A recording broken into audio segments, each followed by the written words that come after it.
Soyez les bienvenus si vous nous rejoignez sur BFM TV à la une de l'actualité de ce dimanche à 15 h. Des manifestations contre la loi immigration ont lieu ce dimanche dans toute la France alors qu'une décision du Conseil constitutionnel est attendue jeudi prochain.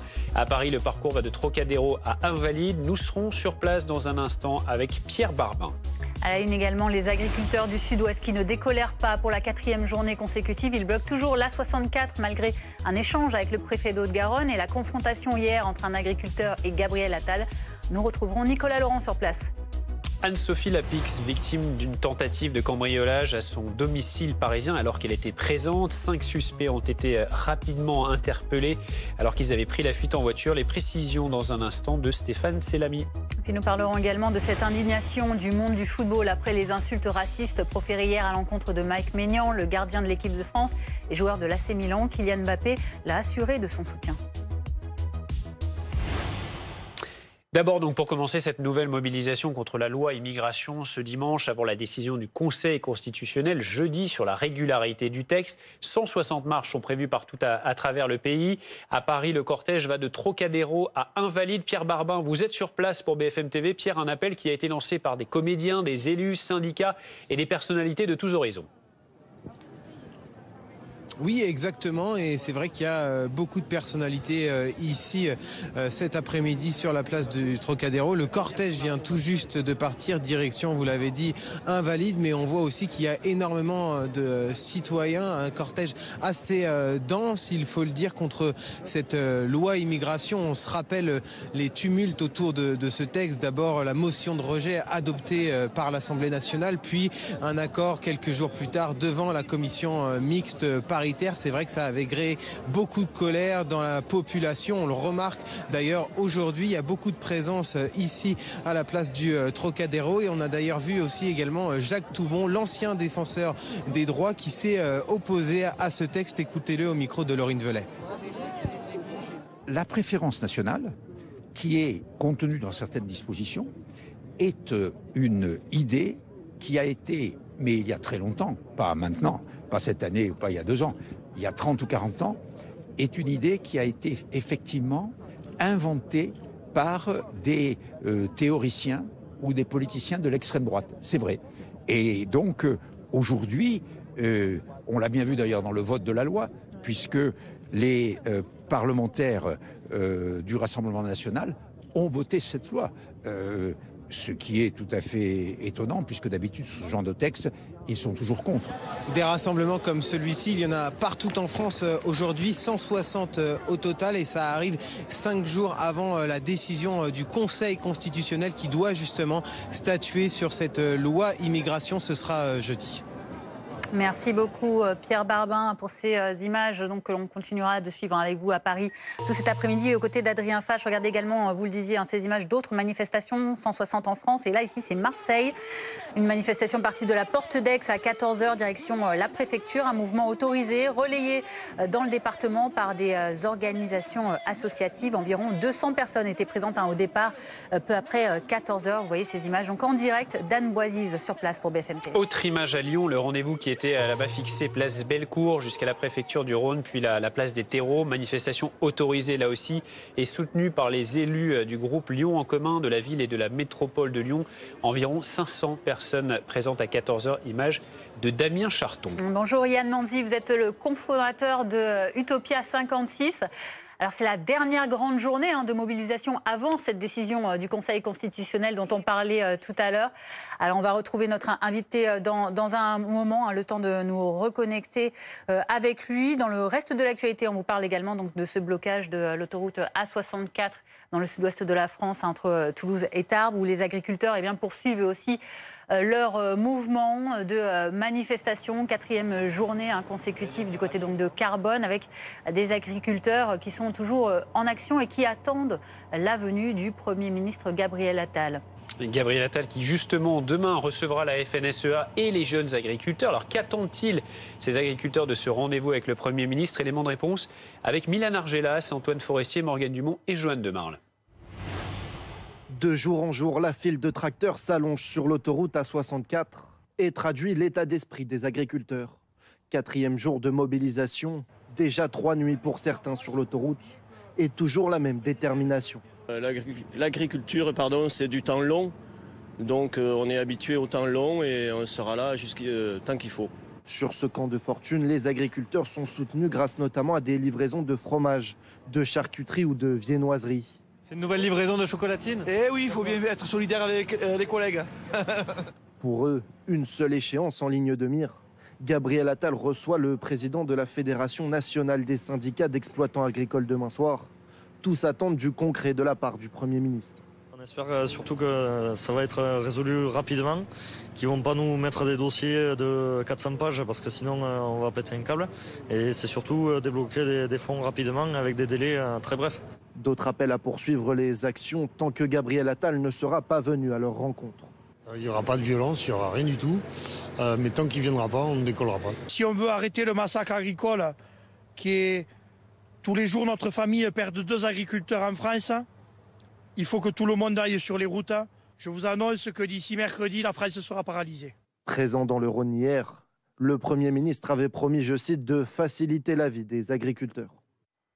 Et nous sommes en direct avec Véronique Le Floch, que l'on retrouvera tout à l'heure. D'abord, on va vous faire écouter ce que disait tout à l'heure Éric Zemmour sur les mots des agriculteurs qui, selon lui, sont dus surtout à la Commission européenne à Bruxelles. Il était l'invité de BFM Politique un peu plus tôt. Je disais qu'ils étaient au cœur de toutes les dégradations françaises, qu'ils subissent en plus la violence de bandes venues de toute l'Europe et du Maghreb, qu'en plus, et c'est là qu'on est au cœur du sujet, ils subissent la tyrannie, je pèse mes mots, la tyrannie de la Commission de Bruxelles. Est-ce que vous savez, Benjamin Duhamel, que désormais, la Commission de Bruxelles détermine les périodes où les agriculteurs peuvent semer, peuvent récolter. Mais alors justement, et s'ils s'adaptent, j'ai fini ma phrase, et s'ils s'adaptent à un changement de climat ou d'autres, ils sont sanctionnés et ils ne touchent pas leurs aides. Dans l'actualité également de ce dimanche, ce carambolage qui a eu lieu sur l'A16 à hauteur de Béthencourt-Saint-Ouen dans la Somme. Bilan, 23 personnes ont été blessées, dont 3 en urgence absolue. 10 véhicules sont impliqués dans cet accident, dont un poids lourd. Vous voyez donc ici ces photos, ces images impressionnantes de ce carambolage. On vous parle également de cette information BFM TV. La journaliste Anne-Sophie Lapix, victime d'une tentative de cambriolage à son domicile parisien alors qu'elle était présente. Stéphane Selamy, bonjour. Merci d'être avec nous, grand reporter police-justice BFM TV. C'est vous qui avez sorti cette information. Un point tout d'abord sur le déroulement des faits. Donc, c'est cette nuit, vers 3h30 du matin, vous avez des policiers qui sont en patrouille dans le 16e arrondissement et qui vont repérer le manège un peu suspect de 5 individus dans une Renault Capture. Ils se rapprochent, ils les observent. Ces 5 individus ensuite sont vus en train d'escalader la grille qui donne accès au jardin de l'hôtel particulier de Anne-Sophie Lapix et ensuite tenter de forcer la porte d'entrée de son domicile. Ils vont être mis en fuite assez rapidement par l'un des fils de la présentatrice et ensuite ces 5 individus vont être interpellés, place de Varsovie, donc très proche des lieux des faits, par des policiers qui sont arrivés en renfort. Le homejacking, on rappelle, Stéphane, que c'est la différence avec le carambolage, c'est que là, les propriétaires en fait sont présents, occupent leur logement quand il y a ce cambriolage. Exactement. Et il y a une enquête qui a été ouverte. Oui, c'est une enquête en fait ouverte pour tentative de vol avec armes en bande organisée, également pour association de malfaiteurs. Les 5 personnes interpellées donc sont originaires de l'Essonne et parmi elles, il y a 2 mineurs âgés de 17 ans. Merci beaucoup pour ces précisions, Stéphane Selamy. On continuera de suivre cette actualité, évidemment, sur BFM TV. On en vient à présent au monde du football, qui s'indigne alors que Mike Maignan a été victime de racisme, d'insultes racistes. C'était hier avec le Milan AC sur la pelouse de l'Udinese. Je n'ai pas l'accent. Le gardien de l'équipe de France qui a d'abord averti l'arbitre, qui a ensuite décidé de quitter de lui-même la pelouse à la 34e minute, quand de nouveaux cris de singes ont retenti. Julien Taxis. Il a d'abord tenté de faire comme si de rien n'était. Mais peu après la demi-heure de jeu, Mike Maignan a décidé de réagir aux insultes racistes qu'il subissait depuis le début du match. Je les ai entendus faire des cris de singe. La première fois, je n'ai rien dit, mais le phénomène s'est répété. J'ai donc été vers le banc de touche pour informer de ce qui était en train de se passer derrière mon but. Accompagné par ses coéquipiers, Mike Maignan quitte alors la pelouse. La rencontre est interrompue pendant plusieurs minutes. Un geste fort de la part du gardien français, déjà victime de racisme à plusieurs reprises en Italie. Malheureusement, cela fait de nombreuses années que tout cela se produit dans les stades. Avec toutes les caméras présentes et les sanctions possibles, quelqu'un doit réagir pour changer les choses. Si le match a finalement repris et que l'AC Milan s'est imposé, la réaction de Mike Maignan a marqué les esprits. Kylian Mbappé, dans la soirée, lui a témoigné tout son soutien. Tu es très loin d'être seul, Mike. On est tous avec toi. Toujours les mêmes problèmes et toujours aucune solution. Trop, c'est trop. Non au racisme. La presse italienne salue également ce matin le courage de Mike Maignan. Les autorités, elles, s'activent depuis hier soir pour tenter d'identifier les responsables grâce au système de caméra surveillance. Et on en parle avec Arthur Perrault. Bonjour Arthur. Bonjour. Journaliste RMC Sport. On l'entendait dans ce sujet, ce n'est pas la première fois que Mike Maignan, malheureusement, est victime de racisme en Italie. Ce qu'il dit, lui, c'est que finalement, ça ne change pas, rien ne change. Oui, et c'est vrai qu'on peut rappeler ces faits en septembre 2021 qui avaient déjà touché le gardien français Mike Maignan. C'était lors d'une rencontre face à la Juventus Turin. Et là où c'était encore plus surprenant, entre guillemets, c'est que c'était intervenu dès l'échauffement, 6 mois après la réouverture des stades, après l'épisode de Covid-19, un stade qui était rempli à seulement 50%. Et donc, c'était des faits clairement avérés. Et d'ailleurs, à l'époque, la Juventus Turin, qui accueillait cette rencontre, avait tout simplement décidé d'ouvrir elle-même une enquête en s'appuyant sur les vidéos des diffuseurs, ces vidéos surveillance qui sont présentes dans tout le stade, pour ensuite condamner et identifier les personnes concernées. Mike Maignan qui a reçu de nombreux soutiens, on l'a vu notamment dans le reportage, celui de Kylian Mbappé. Et on sait que c'est jamais anodin quand le capitaine de l'équipe de France prend la parole. Il l'a fait dans la foulée de la rencontre de Coupe de France du Paris Saint-Germain hier soir avec ses mots forts. Trop c'est trop, encore une fois. Ça montre bien que le capitaine des Bleus, Kylian Mbappé, est aussi très impliqué sur ce sujet et non les droits à l'image. On peut aussi rappeler les réactions d'autres internationaux français comme Aurélien Tchouameni qui a lui précisé tous ensemble dans ce combat. Antoine Griezmann qui a lui réagi, on est ensemble Mike, non au racisme. Et puis il y a une réaction qui était très attendue aujourd'hui, c'est celle de Gianni Infantino, le président de la FIFA, la plus grosse instance du football mondial, et qui a renouvelé ce règlement de fameuses 3 étapes, c'est-à-dire qu'au bout de la 3e fois, au bout d'un 3e rappel, eh bien, le match est définitivement arrêté. Aujourd'hui, il va plus loin, il va tout simplement jusqu'à dire... Eh bien, si on en revient à cette situation, l'équipe concernée perdra le match sur tapis vert, autrement dit, défaite 3-0 automatique. Merci beaucoup Arthur pour toutes ces précisions. La ville de Saint-Denis sous haute tension après la mort violente de 2 jeunes. Un adolescent de 14 ans et un jeune homme de 18 ans ont été tués sur fond de tension entre différents quartiers. Milan Argelas et Lucas Campisi. Dans un communiqué publié hier, la ville de Saint-Denis annonçait perdre un autre de ses enfants. Agressé mercredi devant son lycée, un jeune homme de 18 ans succombé hier à ses blessures. Les circonstances de l'agression restent encore à déterminer, mais la municipalité évoque une expédition punitive. C'est un acte froid, rapide. Le jeune homme se rendait passer son épreuve de bac blanc et c'est quelques individus, comme il a été indiqué, qui sont sortis d'une voiture, qui l'ont frappé très violemment et qui sont repartis. Aucun motif ne peut justifier que quand on se rend à son lycée, on meurt. 3 jours plus tôt, c'est un autre drame qui endeuillait la commune. Mercredi, un adolescent de 14 ans était poignardé mortellement dans le métro. Les investigations ne permettent pour l'heure d'établir aucun lien entre les 2 disparitions, mais elles interviennent dans un contexte de flambée des violences à Saint-Denis.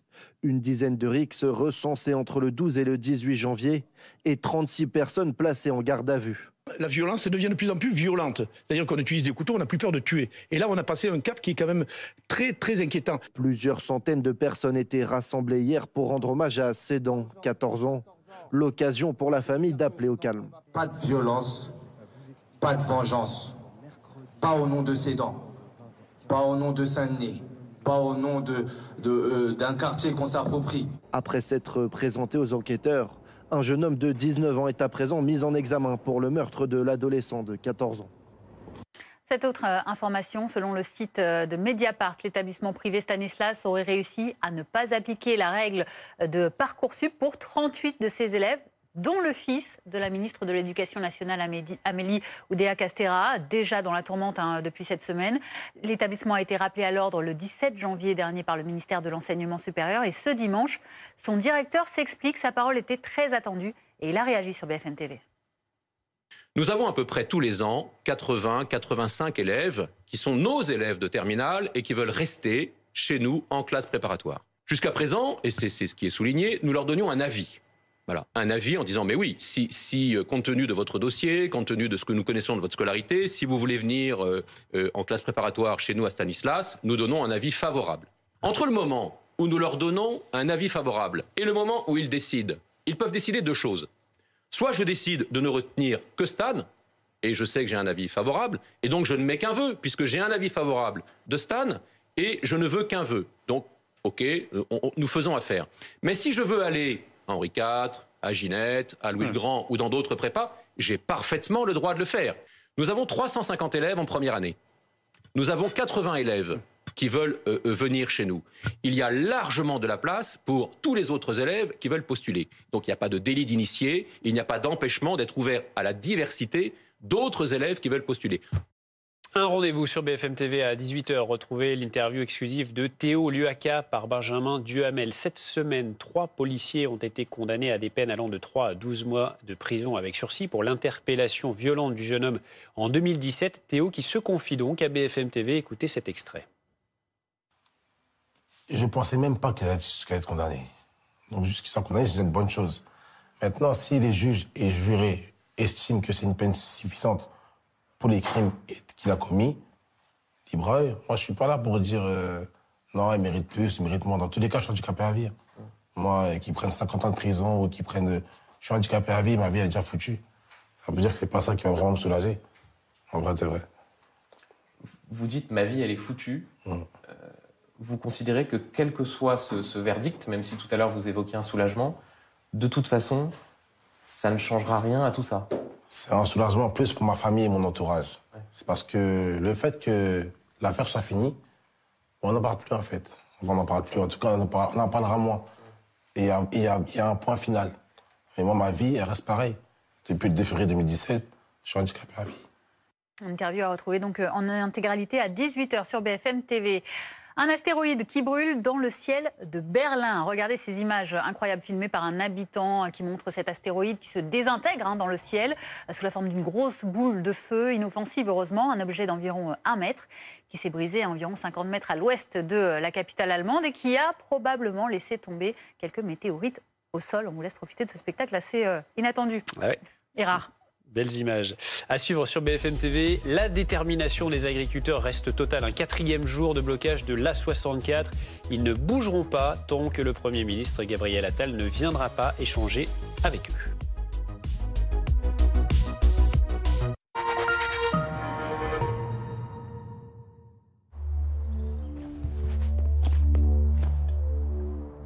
Looks like we made it. Moins d'émissions de CO2, moins de consommation de carburant. Mais c'est quand même bien de ne pas s'en servir tout le temps. Renault Captur E-Tech Full Hybride, jusqu'à 40% d'économie de carburant. Renault Captur E-Tech Full Hybride existe aussi en version essence dès 200 € par mois. En ce moment, 2 mois de loyer offert. Bon, imaginez des vacances sans fin, la télé sans pub, un compte sans prise de tête. Et ben ça existe. C'est nickel. Un compte, une carte, un RIB en 5 minutes. Sans paperasse, sans agio, avec plaisir.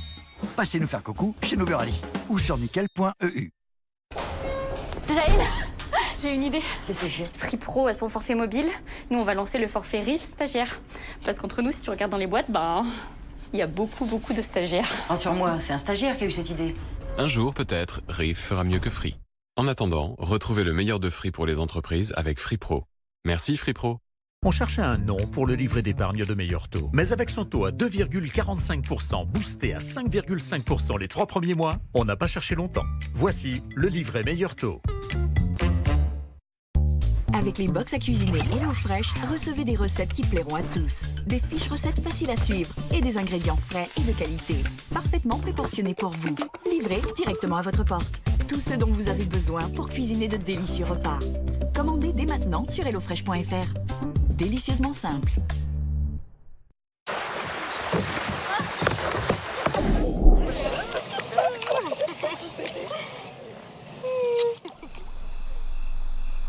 Plus nature que jamais, plus proche que jamais. Center Parcs. Vivez une expérience inoubliable à chaque saison. Réservez votre séjour sur centerparks.fr.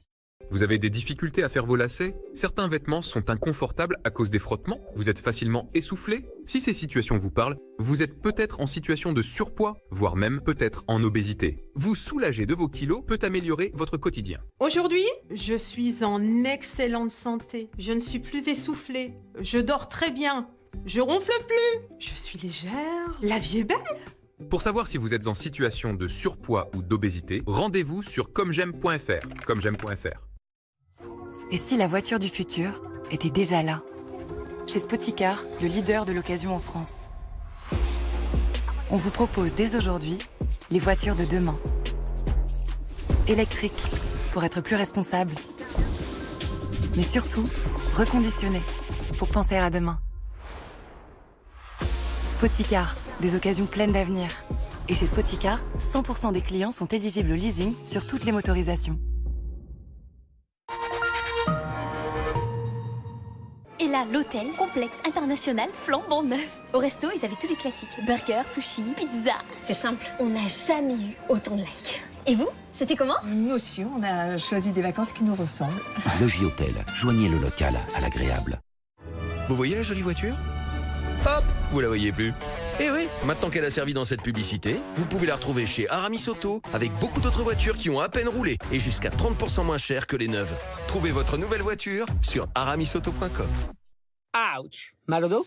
Visitez perco.com et découvrez tout sur le nouveau t-shirt qui soulage le dos, élu produit de l'année 2024. C'est une solution discrète. Grâce à ses tenseurs, ce dispositif médical vous invite à vous redresser pour renforcer vos muscles dorsaux.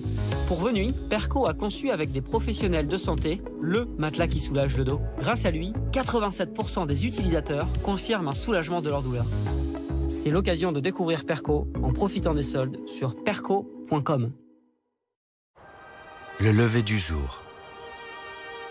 Les premiers pas. La naissance de l'amour. Il y a tellement de raisons de célébrer la vie. Et autant de façons de célébrer une vie. Célébrer un souvenir, une passion. Célébrer une personnalité, une qualité et même quelques défauts. PFG sera toujours à vos côtés. Alors en cas de décès, appelez-nous au 3012. De jour comme de nuit. Combien de fois avez-vous dû débrancher et rebrancher votre box? Et après ça, votre assurance ne serait accessible que par Internet? À la Matmut, vous pouvez nous contacter sur matmut.fr, par téléphone et surtout rencontrer votre conseiller dans nos 480 agences partout en France. Et ça, c'est plus juste pour tous. Matmut, c'est ça aussi, assuré. J'écris plein de ratures, de fautes, des raflures. Bitume littérature, j'écris pour tomber l'armure. Forage de béton armé, mon cœur un gisement d'encre. La mine et le papier dialoguent dans un crissement tendre. Méfie-toi de ce qui se trame derrière mon visage calme. J'écris le feu, le fracas, les cris, le vacarme. J'écris depuis des lunes, l'infini ou l'infime. Que ce soit la plume ou l'épée, y a que la pointe qui s'exprime. Pilote. Le progrès, c'est une signature lumineuse qui vous rend inoubliable. Un affichage tête haute qui vous ouvre à de nouvelles perspectives. Une autonomie qui vous offre une plus grande liberté. Et votre Audi qui se recharge pendant que vous vous ressourcez. Gamme Q4 e-tron 100% électrique. Vivez l'expérience du progrès.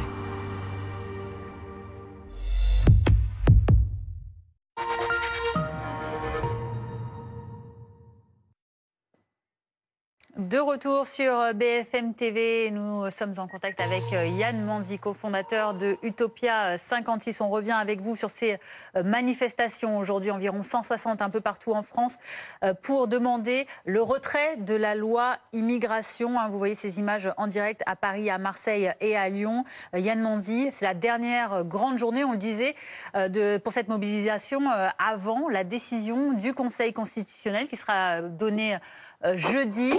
Motivation toujours intacte de votre côté? Motivation toujours intacte et énormément de monde à Paris. Je n'ai pas vu ça depuis la marche des beurs, une mobilisation sur ce sujet avec autant de monde. Donc ça fait plaisir et ça montre bien que M. Macron a été trop loin et on ne laissera pas faire.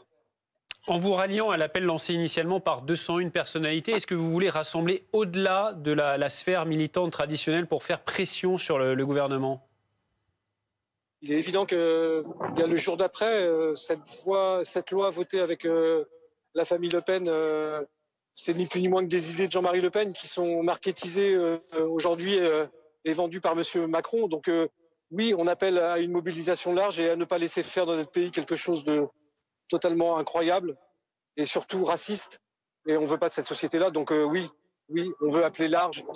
Les citoyens, bougez-vous. Qu'est-ce qu'elle représente exactement cette loi pour vous ? C'est ni plus ni moins que la perte des droits fondamentaux dans notre pays et puis surtout la division les uns entre les autres. Ces populations exilées qui arrivent sur notre territoire sont ni plus ni moins que, pour nous, une chance pour notre pays, pour l'Europe, pour le monde, et qu'aujourd'hui, la stigmatisation qui est faite à ces populations depuis des mois et des années, ce mensonge médiatique autour de la France et l'Europe seraient envahis par les exilés est un mensonge. Et nous voulons simplement faire prendre conscience aux citoyens que les mots du Front National sont rentrés dans notre politique et qu'il est temps de se ressaisir et qu'on ne laissera pas faire. Donc aujourd'hui, cette mobilisation dans 160 villes de France n'est que le début du combat et on ne lâchera pas et on gardera et on se battra pour garder les droits fondamentaux dans notre pays. Alors il y a une date importante, ce sera jeudi, le Conseil constitutionnel qui va donc rendre sa décision sur la conformité du texte. Est-ce que vous pensez que cette décision peut aller dans votre sens ? Quoi qu'il arrive, cette loi, qui est la 30e ou je ne sais plus combien, ne va pas dans le bon sens et continue à stigmatiser toutes ces populations. Je vous rappelle que la preuve par l'Ukraine, quand l'Europe veut accueillir, elle peut accueillir.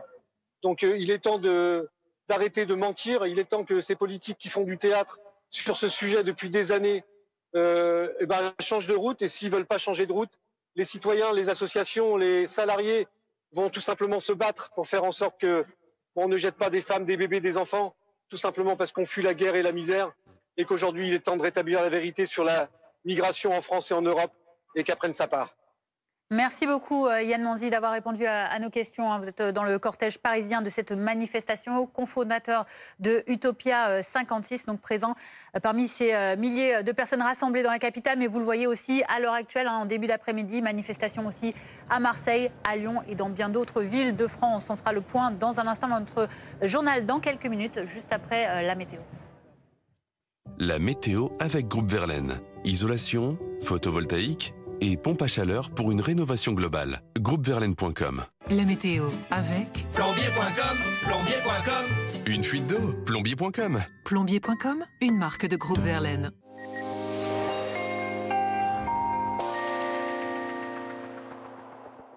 Bonjour à tous, une nouvelle perturbation est arrivée par le nord-ouest du pays. Elle nous apporte de bons nuages, mais également des précipitations, comme ici, du côté de Arras, dans le Pas-de-Calais, où il faisait -5 ce matin. Patience, la douceur va peu à peu revenir. C'est vrai qu'on a actuellement des nuages du sud-ouest en allant jusqu'au nord du pays, et sous ces nuages, des précipitations qui défilent notamment vers les régions centrales. Grande prudence ce soir et cette nuit, un fort coup de vent est attendu le long du littoral de la Manche à cause de la dépression Isha. On attend des rafales de 80 à 90 à l'intérieur des terres et de 100, 110 voire 120 km/h le long du littoral. Dès lundi matin, dès demain matin, le vent aura faibli. C'est vrai au long des côtes de la Manche, on aura toujours des rafales de 80 à 90 km/h.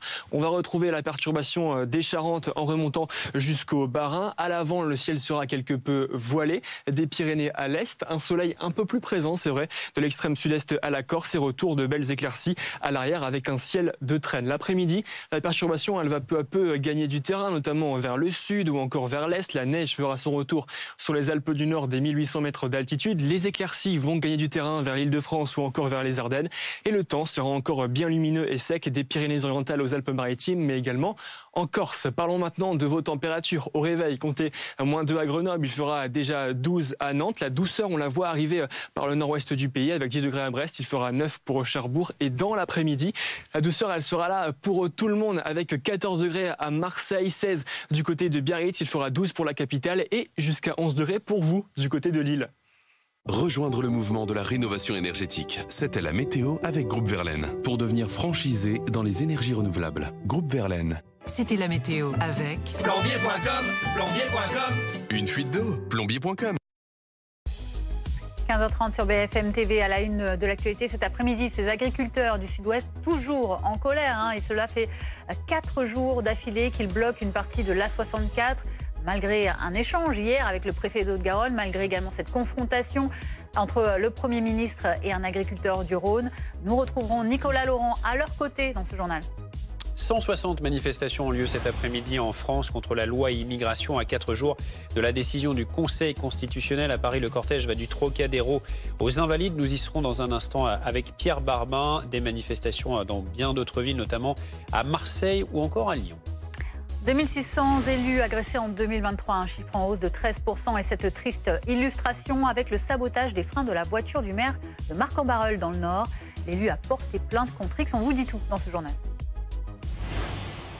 Mais tout d'abord, on prend la direction du sud-ouest de la France pour ce 4e jour de mobilisation des agriculteurs dans le sud-ouest. Et toujours donc cette A64 entre Toulouse et Tarbes, partiellement bloquée au niveau de Carbone. C'est là qu'on vous retrouve, Nicolas Laurent, puisque cette manifestation, vraisemblablement, elle se poursuit.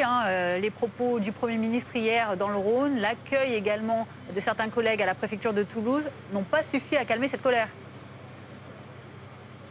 Non, c'est même plutôt l'inverse, Fanny. On a l'impression que les différents rendez-vous politiques d'hier, que ce soit, vous en parliez, la prise de parole de Gabriel Attal ou cette réunion avec le préfet de la Haute-Garonne, ont renforcé la détermination de ces agriculteurs qui sont de plus en plus nombreux.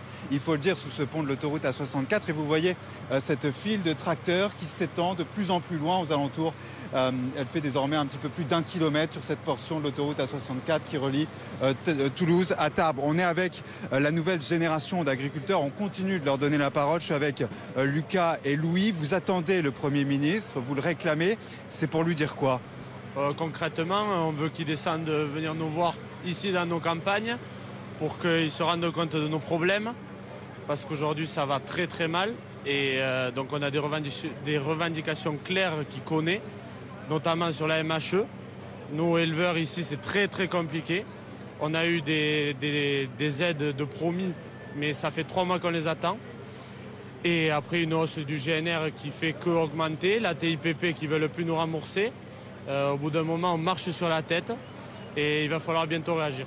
On arrive à se projeter quand on a ton âge, dans 15, 20 ans. Est-ce que tu te vois agriculteur ou est-ce que quand tu vois toutes les difficultés que rencontrent tes aînés, tu te dis que ce sera compliqué ? Moi aujourd'hui j'ai 18 ans, je suis en train de m'installer. Mon père en a 63 ans. En 45 ans d'existence de la ferme, ça n'a jamais été aussi bas. Et on va se projeter parce que ça fait 15 ans que je suis passionné par ce métier. Et même si je sais que ça sera compliqué, je me lancerai quand même. Merci Lucas. Il y a un rendez-vous qui va être particulièrement scruté ici, tout le monde nous en parle. C'est la réunion bien sûr demain entre Gabriel Attal et la FNSEA. Et on attend surtout, au-delà des mots, des actions concrètes ici sur cette portion de l'autoroute A64. Merci beaucoup Nicolas Laurent avec Dorine Jarnias, l'agriculteur qui était avec vous, a parlé de MHE. On va quand même juste rappeler ce que c'est.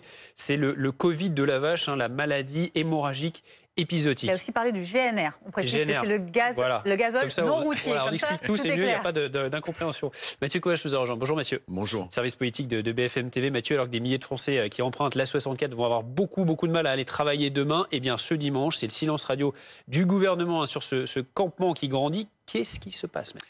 Alors c'est une journée charnière en fait pour le gouvernement qui est très attentif, qui regarde certainement les agriculteurs qu'on vient d'entendre à l'instant sur BFM TV, qui consulte aussi les élus ruraux, les spécialistes de la question agricole pour essayer de savoir en fait si cette crise elle peut s'aggraver ou si elle peut se calmer, on va dire presque toute seule.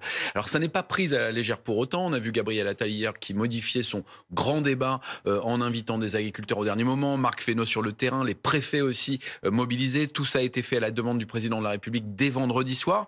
Bruno Le Maire doit s'exprimer à 20h. On sait qu'il a mis la pression sur la grande distribution, qu'il veut contrôler les négociations commerciales qui ont eu lieu en ce moment pour essayer de faire respecter la loi qui doit garantir une bonne rémunération des agriculteurs. agriculteurs. Est-ce qu'il en dira un mot? On verra. Le ministre de l'Intérieur est concerné aussi. Lui aussi doit s'exprimer. On l'écoutera sur BFM TV vers 17h. Qu'est-ce qu'il fait de ce blocage de la 64?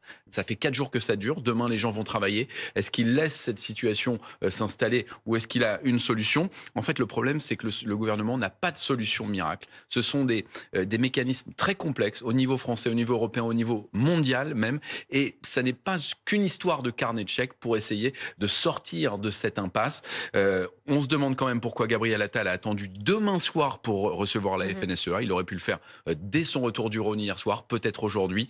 Voilà, l'État, la tête de l'État en tout cas, observe tout ça en essayant de trouver une sortie de secours, alors qu'il va peut-être entrer dans une énième crise dans les prochains jours. Merci Mathieu. Et pour compléter l'agenda, on précise que le ministre de l'Agriculture, Marc Fesneau, sera demain en Vendée. Et il rencontrera des agriculteurs pour parler plus précisément de la question de l'eau. C'était prévu avant. Voilà, c'est un déplacement. Là, ce sera vraiment spécifiquement sur l'eau. C'est dire que le problème est vraiment d'actualité.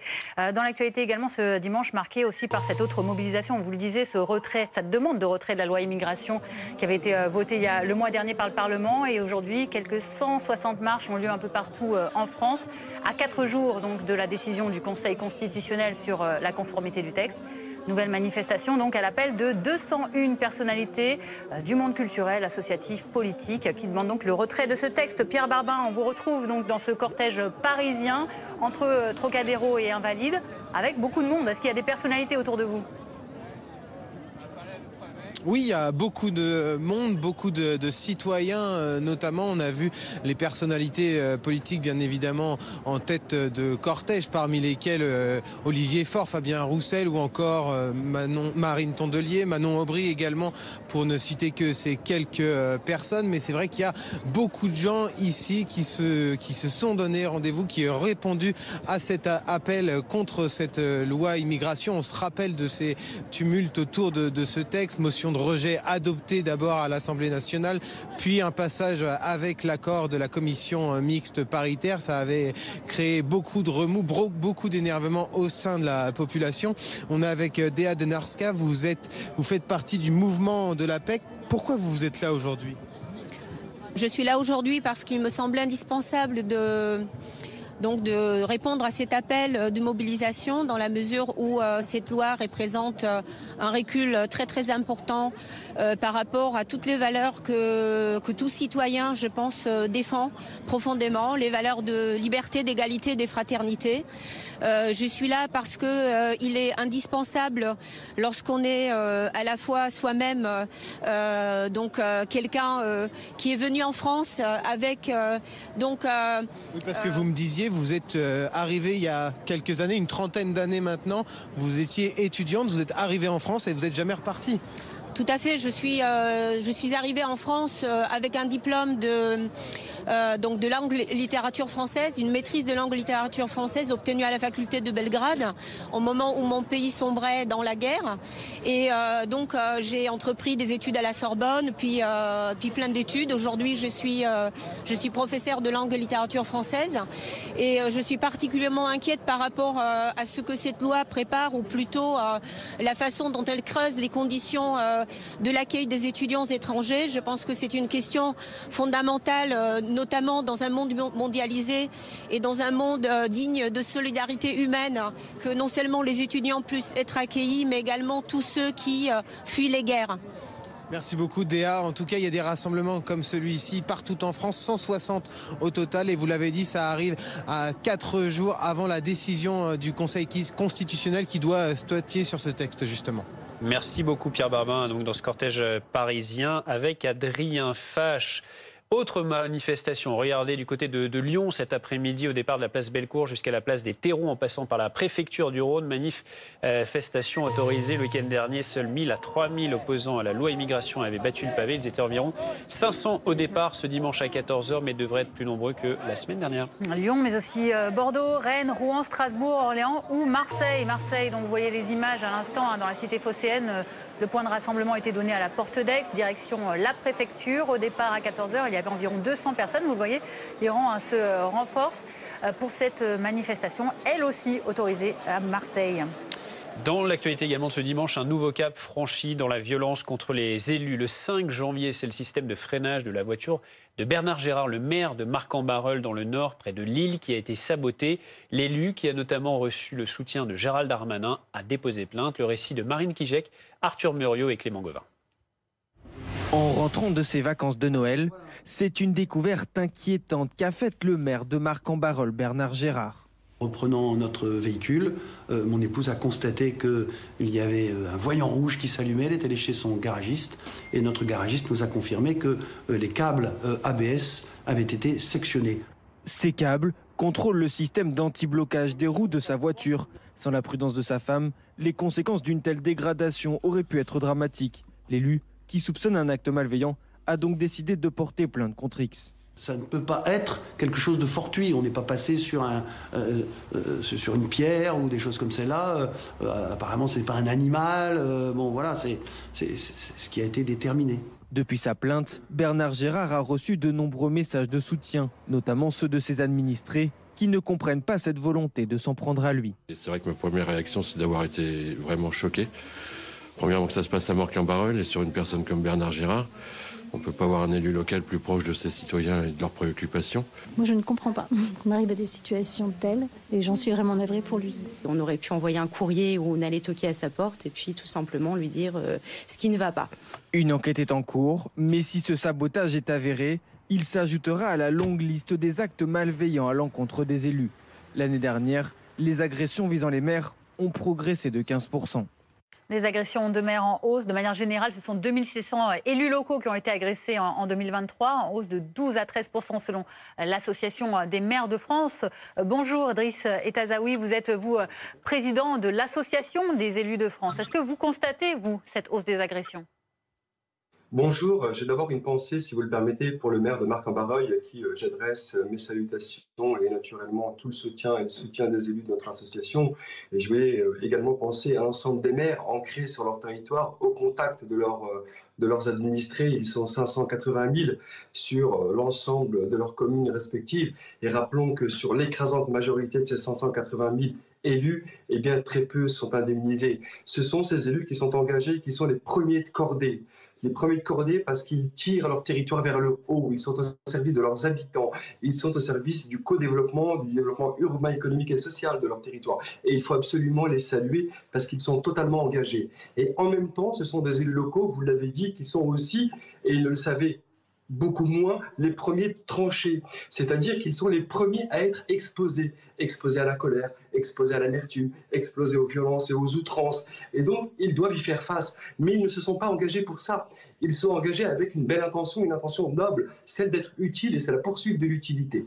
Et c'est tout le paradoxe français. Ces élus qui sont finalement en première ligne, au service d'eux, qui sont le personnel préféré des Français, selon toutes les enquêtes d'opinion, et en même temps, celles et ceux qui sont les plus chahutés. Que peut-on faire contre ces violences contre les élus? Est-ce qu'ils sont protégés, par exemple? Alors, Dominique Faure, ancienne ministre au sein du ministère de la Cohésion des Territoires, avait fait un certain nombre d'annonces qui allaient naturellement dans le bon sens. Rappelez-vous, les 3500 référents auprès des gendarmes, auprès des policiers, de manière à traiter beaucoup plus rapidement les dépôts de plainte. Il s'agit d'accompagner et de soutenir les élus locaux dès lors qu'ils se retrouvent en difficulté. Mais nous pensons, nous, au sein de l'Association des élus de France, qu'il faut aller encore plus loin et beaucoup plus loin, et cela ne suffit pas. Vous l'avez rappelé tout à l'heure, les chiffres sont en augmentation. Vous n'avez pas dit que de 2021 à 2022, c'était aussi plus 32% d'agressions auprès des élus. Et rappelons que ce ne sont que des agressions pour lesquelles il y a eu un dépôt de plainte ou il y a eu un signalement. Moi, je peux vous parler de mes amis élus au sein de l'association. Je pense à Naïma Angerville, qui a vu ses 2 voitures brûlées devant chez elle. Je pense à Nawal, qui est adjointe au maire à Villeneuve-Saint-Jean, qui a eu la voiture brûlée devant sa mairie. Et pour autant, vous avez un certain nombre d'élus, tout comme moi, qui a été menacé aussi en plein cœur d'un quartier prioritaire par des dealers, qui n'a pas été porté plainte ou qui n'a pas fait de signalement. Et donc, ces chiffres nous montrent en tout cas que la face immergée de l'iceberg. Et aujourd'hui, effectivement, dans l'exercice de notre mandat électif, eh bien, nous sommes inquiets. Et en termes de propositions, si vous me donnez la possibilité d'en citer au moins 3, peut-être pouvons-nous commencer par la première. Il s'agit de la protection fonctionnelle. Il faut absolument que la protection fonctionnelle puisse également se déployer auprès des élus locaux sans même qu'il y ait une délibération du conseil municipal. Quand vous êtes élu dans l'opposition, ce qui n'est pas mon cas, je suis dans la majorité, mais quand vous êtes élu dans l'opposition, eh bien vous êtes dépendant du bon vouloir du bureau municipal, parce que souvent c'est à la discrétion du bureau municipal pour bénéficier et des assurances et d'un soutien juridique. Les sanctions, deuxième sujet, deuxième proposition de notre association sur la question des sanctions. Il faut absolument, Dominique Faure s'y était engagé, mais on n'y est pas encore, que les sanctions de celles et ceux qui portent atteinte aux élus de la République soient également les mêmes que pour les gendarmes, que pour les policiers, que pour les pompiers, que pour toutes celles et ceux qui portent les uniformes. Et donc nous devons aligner la question des sanctions. Et enfin, une dernière proposition, c'est lever l'anonymat, puisque la question du harcèlement, notamment du cyberharcèlement, est aussi une violence. Et vous n'imaginez pas la violence en termes de réputation, en termes de notoriété, pour des élus qui finalement, au bout d'un moment, jettent l'éponge. À l'heure où on parle de plus en plus de démission de la part des élus locaux, il faut aussi lutter contre le cyberharcèlement en levant l'anonymat des comptes sur les réseaux sociaux. Merci beaucoup, Driss Etazaoui, président de l'Association des élus de France, de nous avoir livré votre constat sur le terrain de ces violences envers les élus locaux. Retour à présent sur la mise en examen hier de l'homme suspecté d'avoir tué la joggeuse Caroline Marcel dans le Loiret il y a 15 ans. Boris Karlamov, vous suivez pour BFM TV la réouverture de ce cold case, de cette affaire non élucidée qui a donc été rouverte depuis la découverte de ces traces d'ADN appartenant au suspect sur une clé retrouvée auprès du corps. Et vous avez parlé à la maman de Caroline Marcel. Qu'est-ce qu'elle vous a dit ? Oui, nous avons recueilli avec Colline Chambol les confessions de Françoise Marcel, qui n'est autre donc la mère de Caroline Marcel. Cette maman nous a fait part hier soir de son soulagement quelques minutes après l'annonce de la mise en examen et du placement en détention provisoire de ce suspect âgé de 34 ans. Elle a été prévenue quelques heures mardi dernier après l'interpellation de cet homme. J'étais secoué par cette nouvelle. Cela fait 15 ans que nous vivons une attente interminable. Nous avons toujours gardé espoir. Voilà ce qu'elle nous a donc confié hier soir. Caroline Marcel, 45 ans au moment des faits, conseillère financière, a donc disparu le 22 juin 2008 aux alentours donc de 19h30 alors qu'elle faisait un footing le long du Loiret sur la commune d'Olivet dans la banlieue sud d'Orléans. Elle décidait donc de courir pour en quelque sorte s'aérer l'esprit, puisque quelques heures avant de partir faire ce footing, elle a échangé avec sa mère, Françoise Marcel, et elle lui a raconté que la veille, elle s'était disputée avec son compagnon de l'époque, une dispute qui éclatait au sein même d'un magasin avec de nombreux témoins. Elle explique donc qu'elle a besoin d'aller courir. Oui, mais voilà, sa mère avait, comme à son habitude, lui dit tu ne devrais pas courir seule. Elle s'est forcément défendue selon sa mère, puisqu'elle avait pour habitude de griffer. Caroline Marcel, on en sait un peu plus aujourd'hui sur son profil. C'était une femme joviale, sportive, qui avait une véritable passion pour la musique. Donc ce jour-là, dans l'après-midi, avant qu'elle n'aille courir, elle échange avec sa mère. Son compagnon de l'époque s'appelle Patrice C. Cela fait 2 ans qu'il est en couple avec Caroline au moment des faits. Et sa maman, elle nous explique qu'il s'agissait là d'une liaison toxique, que Patrice C. exerçait en quelque sorte une emprise sur Caroline Marcel.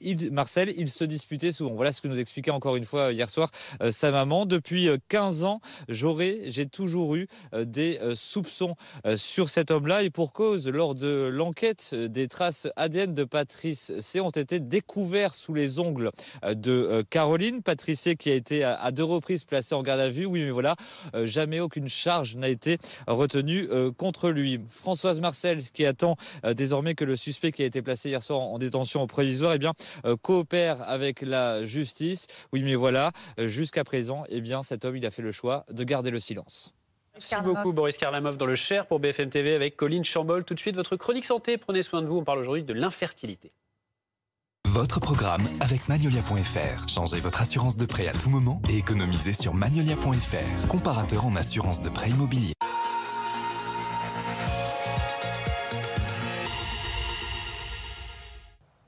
Un couple sur 4 ne parvient pas à obtenir une grossesse après 12 mois d'essai. Et selon un rapport publié en 2022, l'infertilité concerne directement 3 300 000 Français. Et des chiffres qui augmentent régulièrement, notamment du fait du recul de l'âge à la maternité, essentiellement pour des raisons sociétales. Depuis 2022, les femmes qui accouchent ont en moyenne plus de 31 ans. Et puis, il y a aussi l'impact des facteurs environnementaux. Et une méta-analyse de 2017 a montré une réduction de la concentration en spermatozoïdes de 50% entre 1973 et 2011. Et depuis cette date, ça se poursuit certainement au même rythme. À noter également des causes médicales à cette infertilité. Classiquement, l'endométriose et puis le syndrome des ovaires polykystiques, ce sont les plus fréquentes chez les femmes. Mais une fois qu'on a fait ce constat, que fait-on? Le rapport de 2022 préconise d'abord une meilleure information, et ce dès le collège, mais aussi tout au long de la vie, des consultations ciblées, une meilleure formation des professionnels de santé et aussi des moyens pour la recherche. Alors, sur le terrain de l'aide médicale à la procréation, eh bien, les délais de prise en charge augmentent là aussi régulièrement.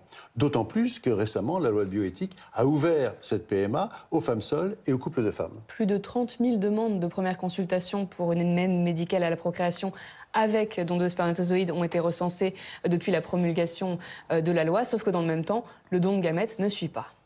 En moyenne, il faut quasiment 1 an et 4 mois pour une tentative avec un don de sperme. Et c'est presque 2 ans avec un don d'ovocytes. Il faut savoir que quand même, les donneuses sont de plus en plus nombreuses, mais ça ne suffit pas. C'est pour ça que l'Agence de biomédecine a lancé une campagne depuis octobre dernier pour informer, aussi inciter les Français au don de gamètes avec un hashtag non pas « Fête des enfants », mais « Fête des parents ». Rappelons que cette infertilité n'explique bien sûr pas toute seule la baisse de la natalité, même si elle y contribue un peu. On se retrouve dimanche prochain et d'ici là, prenez soin de vous. C'était votre programme avec Magnolia.fr. Changez votre assurance de prêt à tout moment et économisez sur Magnolia.fr, comparateur en assurance de prêt immobilier. Restez avec nous dans un instant, nous reviendrons sur le terrain de ces quelques 160 manifestations aujourd'hui un peu partout en France pour demander le retrait de la loi immigration votée il y a 1 mois. À Paris, à Marseille, à Lyon, mais dans d'autres communes également de France. Les cortèges se multiplient à l'appel notamment de plus de 200 personnalités de différents secteurs donc, qui appellent au retrait de cette loi. Tout de suite, juste après la météo. La météo avec Groupe Verlaine. Isolation, photovoltaïque et pompe à chaleur pour une rénovation globale. Groupeverlaine.com. La météo avec Plombier.com, plombier.com. Une fuite d'eau, plombier.com. Plombier.com, une marque de Groupe Verlaine.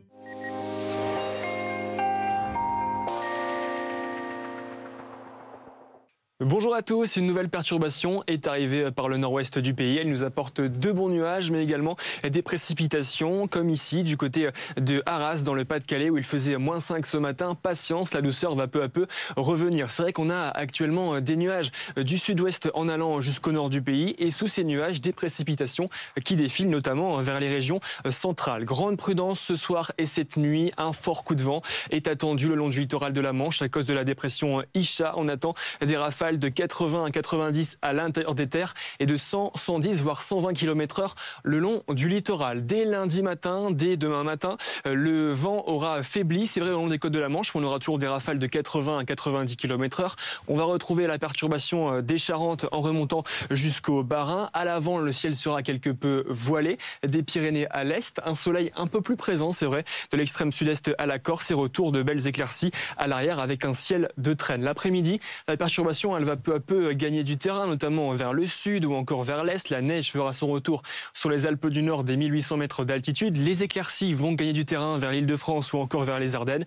Et le temps sera encore bien lumineux et sec des Pyrénées-Orientales aux Alpes-Maritimes, mais également en Corse. Parlons maintenant de vos températures. Au réveil, comptez -2 à Grenoble, il fera déjà 12 à Nantes. La douceur, on la voit arriver par le nord-ouest du pays avec 10 degrés à Brest, il fera 9 pour Cherbourg. Et dans l'après-midi, la douceur, elle sera là pour tout le monde avec 14 degrés à Marseille, 16 du côté de Biarritz, il fera 12 pour la capitale et jusqu'à 11 degrés pour vous du côté de Lille.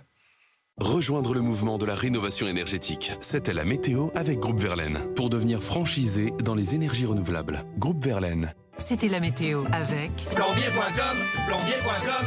Une fuite d'eau, plombier.com. Plombier.com, une marque de Groupe Verlaine. Votre programme avec Magnolia.fr. Changez votre assurance de prêt à tout moment et économisez sur Magnolia.fr, comparateur en assurance de prêt immobilier.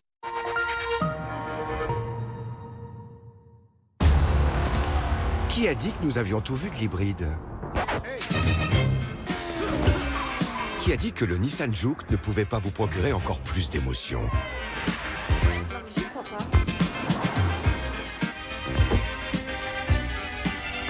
Nissan Juke hybride, le crossover électrisant. Disponible aussi en motorisation hybride, le Nissan Juke est à partir de 189 € par mois, sans condition. Avant, moi, je faisais confiance tout le temps. C'est comme ça qu'on m'a conseillé une super voiture, ou un super lave-linge. Oh non, un chien super gentil, un super baptême de l'air, et un super appart. Mais maintenant, c'est fini. Je fais super gaffe à qui me conseille. Vous proposez un conseiller qui n'a pas d'autre objectif que de vous conseiller. C'est ça, construire pour que le monde bouge. CIC. Vous voyez la jolie voiture? Hop, vous la voyez plus. Eh oui, maintenant qu'elle a servi dans cette publicité, vous pouvez la retrouver chez Aramis Auto avec beaucoup d'autres voitures qui ont à peine roulé et jusqu'à 30% moins cher que les neuves. Trouvez votre nouvelle voiture sur aramisauto.com.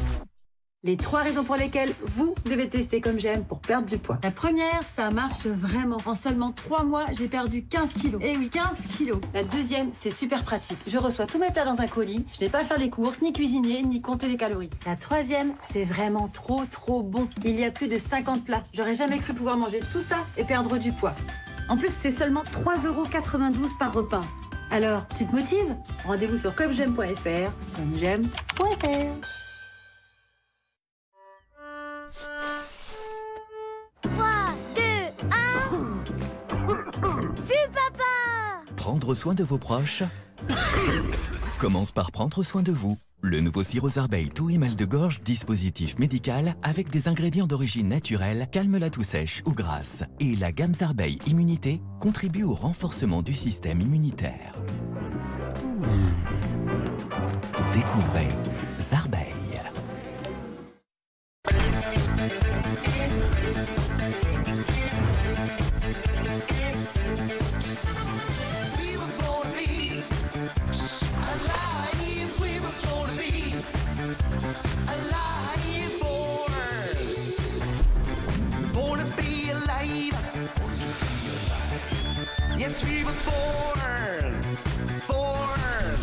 Chaîne thermale du soleil, renaître.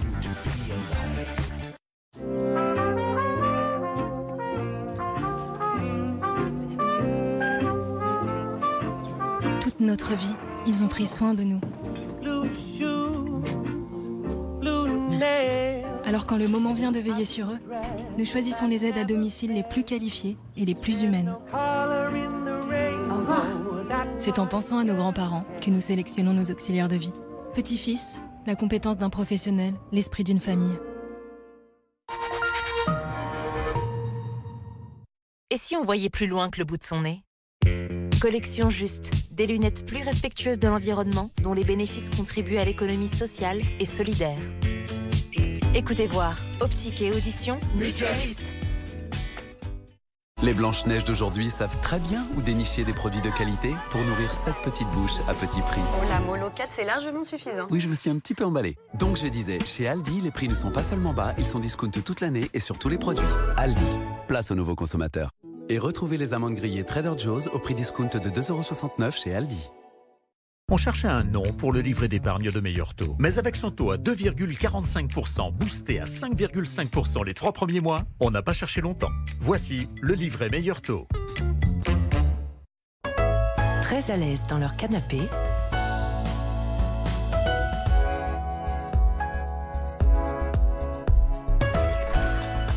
très à l'aise dans leur lit.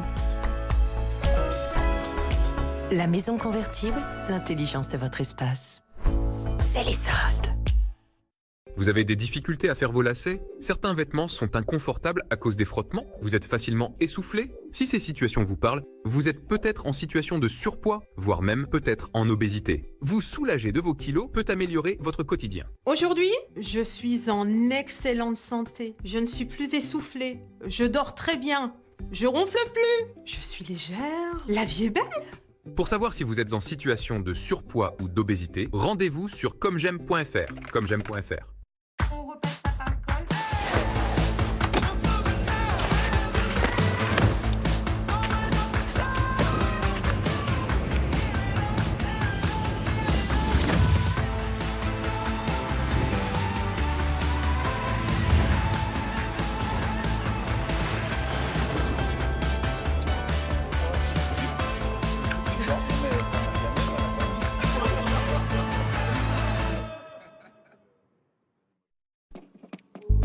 J'écris plein de ratures, de fautes, des raflures.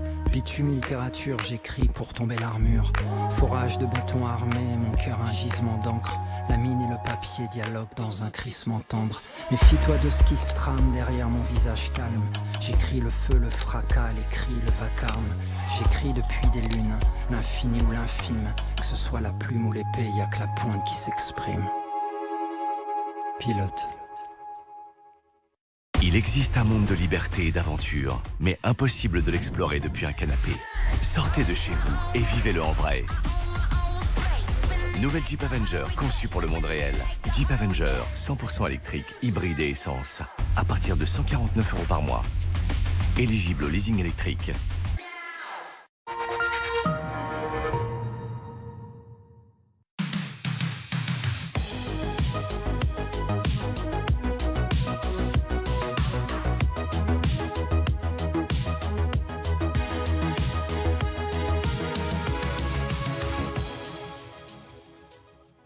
Il est 16h, merci beaucoup d'être avec nous sur BFM TV. À la une de l'actualité cet après-midi, ces manifestations contre la loi immigration qui ont lieu ce dimanche dans toute la France, alors qu'une décision du Conseil constitutionnel est attendue jeudi prochain. À Paris, le parcours va de Trocadéro à Invalides. Nous serons sur place dans un instant avec notre reporter Pierre Barbin. Les agriculteurs du Sud-Ouest qui ne décolèrent pas pour la 4e journée consécutive. Ils bloquent toujours cette autoroute A64 malgré un échange avec le préfet d'Haute-Garonne, malgré la confrontation également entre Gabriel Attal et un agriculteur du Rhône hier. Nous retrouverons Nicolas Laurent sur place. La journaliste Anne-Sophie Lapix, victime d'une tentative de cambriolage à son domicile parisien. 5 suspects ont été rapidement interpellés alors qu'ils avaient pris la fuite en voiture. Les précisions à suivre de Stéphane Selamy. Et puis nous parlerons également de l'indignation du monde du football après ces insultes racistes reçues hier par Mike Maignan, le gardien de l'équipe de France, le joueur également de l'AC Milan. Kylian Mbappé l'a assuré de son soutien. On commence donc avec cette nouvelle mobilisation contre la loi immigration ce dimanche avant la décision du Conseil constitutionnel jeudi sur la régularité du texte. 160 marches au total sont prévues et ont lieu partout à travers le pays. À Paris, le cortège va de Trocadéro à Invalides. Pierre Barbin, vous êtes sur place. Un appel qui a été lancé par des comédiens, élus, syndicats et des personnalités de tous horizons. Et il y a du monde, C'est une mobilisation qui est suivie, Pierre. Oui, c'est encore difficile forcément de donner un chiffre, mais il y a sans aucun doute plusieurs milliers de personnes. On verra ça bien sûr dans les minutes qui suivent. En tout cas, vous l'avez dit, des personnalités politiques, des syndicats, des citoyens bien évidemment en masse et aussi des associations. Fanélie Carré-Comte, vous êtes la secrétaire générale de la CIMAD. Pourquoi c'est important pour vous d'être là aujourd'hui ? C'était extrêmement important pour nous d'être là aujourd'hui parce qu'on avait vraiment besoin, après ce qui s'est passé au mois de décembre autour de la loi immigration et dans la séquence qui vient aujourd'hui, de montrer en fait que cette loi constitue un basculement extrêmement grave pour les principes démocratiques fondateurs de notre société et que ce ne sont pas que les personnes exilées concernées et les associations spécialisées dans l'accompagnement des personnes exilées qui ont conscience de ça, mais qu'on a bien une mobilisation large de la société. Et on le voit aujourd'hui ici à Paris, mais il y a aussi des manifestations ailleurs dans toute la France. Justement, quand vous voyez autant de monde, comment vous réagissez ? Vous dites que la population est concernée par cette texte ? Nous, en fait, on le savait déjà. C'est-à-dire qu'on avait le sentiment que contrairement à ce qu'on peut entendre dans le débat politique et médiatique aujourd'hui, toute la France n'est pas inquiète par les questions migratoires ou défavorable à l'accueil et à l'hospitalité. Nous, on sait qu'il y a une autre France qui existe, cette France de l'accueil, cette France de la solidarité. Maintenant, c'était important qu'on puisse en faire la démonstration ensemble. Il nous manquait en fait un moment de rassemblement collectif. Et ce moment de rassemblement collectif, on l'a là parce que, comme je vous le disais, on a des associations, on a des personnes concernées, mais on a aussi plein de citoyennes et de citoyens, on a des représentants syndicaux, on a des gens de l'éducation populaire, on a des gens du mouvement climat, on a des artistes, on a des intellectuels, on a toute une diversité de la société qui vient démontrer que cette question de la loi immigration concerne vraiment tout le monde et surtout la capacité de notre pays à rester fidèle à son histoire, à sa tradition de droits humains et à ses principes liberté, égalité, fraternité. On sait que le Conseil constitutionnel va rendre sa décision d'ici 4 jours sur ce texte, sur cette loi immigration. Est-ce que vous en attendez quelque chose, vous ? Nous, on fait l'analyse qu'une grande partie des dispositions de la loi sont anticonstitutionnelles et donc on espère que le Conseil constitutionnel reconnaîtra cette analyse. Mais de toute façon, pour nous, la mobilisation ne s'arrêtera pas à cette décision du Conseil constitutionnel parce que d'une part, il risque de rester quand même dans la loi des mesures qui auront des conséquences très graves pour les personnes migrantes et d'autre part, il y a aussi autour de la loi tout un contexte qui l'a accompagné, un contexte de banalisation de propos discriminants, racistes, xénophobes, un contexte de haine de l'autre qui ne va pas disparaître comme ça. Et nous, derrière la mobilisation d'aujourd'hui, il y a aussi l'idée de dire qu'il faut qu'on continue à se battre aussi contre cette atmosphère, on va dire, cet état d'esprit pour faire en sorte que de tels basculements ne puissent pas se reproduire à l'avenir et qu'encore une fois, on montre que notre pays, c'est d'abord le pays de la solidarité et de l'accueil et pas le pays du rejet et de la haine de l'autre. Merci beaucoup Fanny Caricomte, secrétaire générale de la CIMAD. En tout cas, ici, le cortège parisien arrive aux Invalides. Vous l'avez dit, il y a des rassemblements un peu partout en France, 160 au total dans tout l'Hexagone.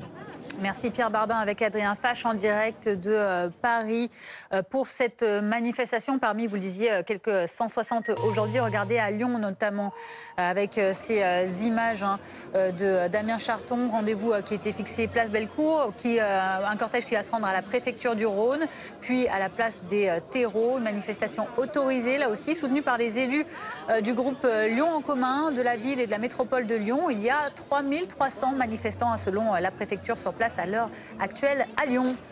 Et puis en Allemagne, une manifestation contre l'extrême droite a été interrompue à Munich en raison de la trop forte affluence. Les organisateurs ont déclaré que 50 000 personnes s'étaient rendues à cette marche, soit 2 fois plus que le nombre d'inscrits. Hier, plus de 250 000 personnes avaient déjà défilé dans tout le pays contre l'extrême droite en rejet d'un projet de remigration de citoyens allemands d'origine étrangère. 16h05 sur BFM TV et le blocage de l'autoroute A64 par les agriculteurs se poursuit encore aujourd'hui pour la 4e journée consécutive au niveau de Carbone en Haute-Garonne.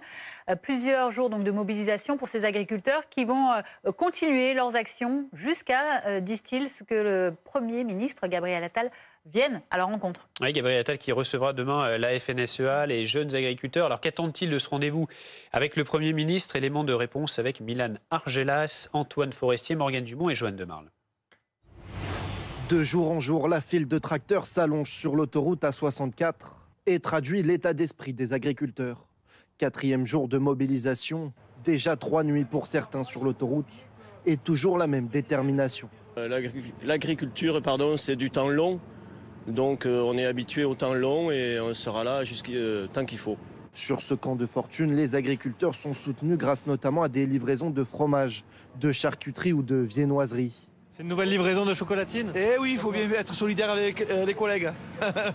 Pour eux, une seule échéance en ligne de mire. Gabriel Attal reçoit le président de la Fédération nationale des syndicats d'exploitants agricoles demain soir. Tous attendent du concret de la part du Premier ministre. On espère surtout que ça va être résolu rapidement, qu'ils ne vont pas nous mettre des dossiers de 400 pages parce que sinon on va péter un câble. Et c'est surtout débloquer des fonds rapidement avec des délais très brefs. D'autres appellent à poursuivre les actions tant que Gabriel Attal ne sera pas venu à leur rencontre. Il n'y aura pas de violence, il n'y aura rien du tout. Mais tant qu'il ne viendra pas, on ne décollera pas. Si on veut arrêter le massacre agricole, qui est tous les jours notre famille perd 2 agriculteurs en France, il faut que tout le monde aille sur les routes. Je vous annonce que d'ici mercredi, la France sera paralysée. Présent dans le Rhône hier, le Premier ministre avait promis, je cite, de faciliter la vie des agriculteurs. Et on parle de ce malaise paysan avec notre invitée Véronique Le Floch. Bonjour, vous êtes présidente de la Coordination rurale de France. C'est le 2e syndicat agricole, juste après la FNSEA. Demain, Gabriel Attal donc, a invité la FNSEA, a invité des jeunes agriculteurs, a invité également votre coordination. Est-ce que vous avez répondu au Premier ministre ? Alors, quand vous recevez une invitation pm.gouv.fr pour discuter des problèmes de la rentrée, ça interpelle. Jusqu'à présent, les discussions se passent, on va dire, en grande partie entre le gouvernement et le syndicat dit majoritaire, du moins pour le moment. C'est un peu hypocrite de nous appeler. On va répondre à toutes les invitations qui nous seront adressées, puisque des solutions, nous les avons. puisque les solutions qui ont été jusqu'à présent discutées avec cette cogestion n'ont pas abouti. Et le résultat, qui est celui qu'on observe aujourd'hui, c'est le résultat de 30 années, 40 années de mauvaises décisions. Donc vous avez quand même... Eh bien écoutez, on attend la réponse par mail. J'ai répondu uniquement hier soir. Cette colère aujourd'hui, c'est un ras-le-bol général? Alors c'est un ras-le-bol général, c'est un mal-être. Même le ministère de l'Agriculture parle de 40% d'agriculteurs en détresse financière. C'est pour ça que vous entendez des agriculteurs demander des aides financières. Gabriel Attal a dit que depuis 2017, le gouvernement avait répondu favorablement dans plusieurs cas.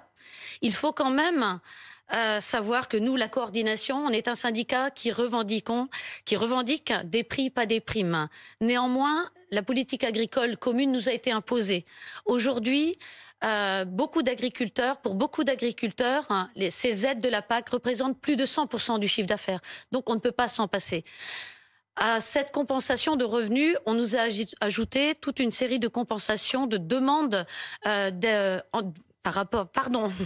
rapport à l'environnement, et de nombreux dossiers ont été déposés. Il manque des centaines de milliers d'euros. Et là-dessus aussi, c'est une revendication, et nous attendons du gouvernement qu'il respecte ses engagements et que tous les dossiers soient payés. Et pour illustrer en fait ces manifestations qui se déroulent aujourd'hui dans le Sud, je prendrai juste encore 2 exemples. Un collègue producteur de canards me disait ce matin, depuis octobre 2021, il n'a pas vendu un seul lot de canards. Il attend 150 000 euros. Il vit à crédit auprès de la banque. Un autre éleveur, dans le 65, me parlait de 15 brebis abattues. Et comme il n'avait pas les moyens d'appeler l'équarrissage pour retirer ces animaux morts, ils ne seront pas déclarés, ils ne seront pas indemnisés. Et ce sont les vautours qui les ont mangés. Aujourd'hui, l'État intervient comment? En disant qu'ils vont prendre en charge 80% des charges supplémentaires. Ce n'est pas ça que nous voulons.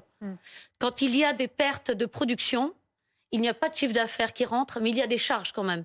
Nous, ce qu'on veut, c'est comme dans le cas du Covid, c'est une prise en charge du chiffre d'affaires perdu à hauteur au minimum de 80%.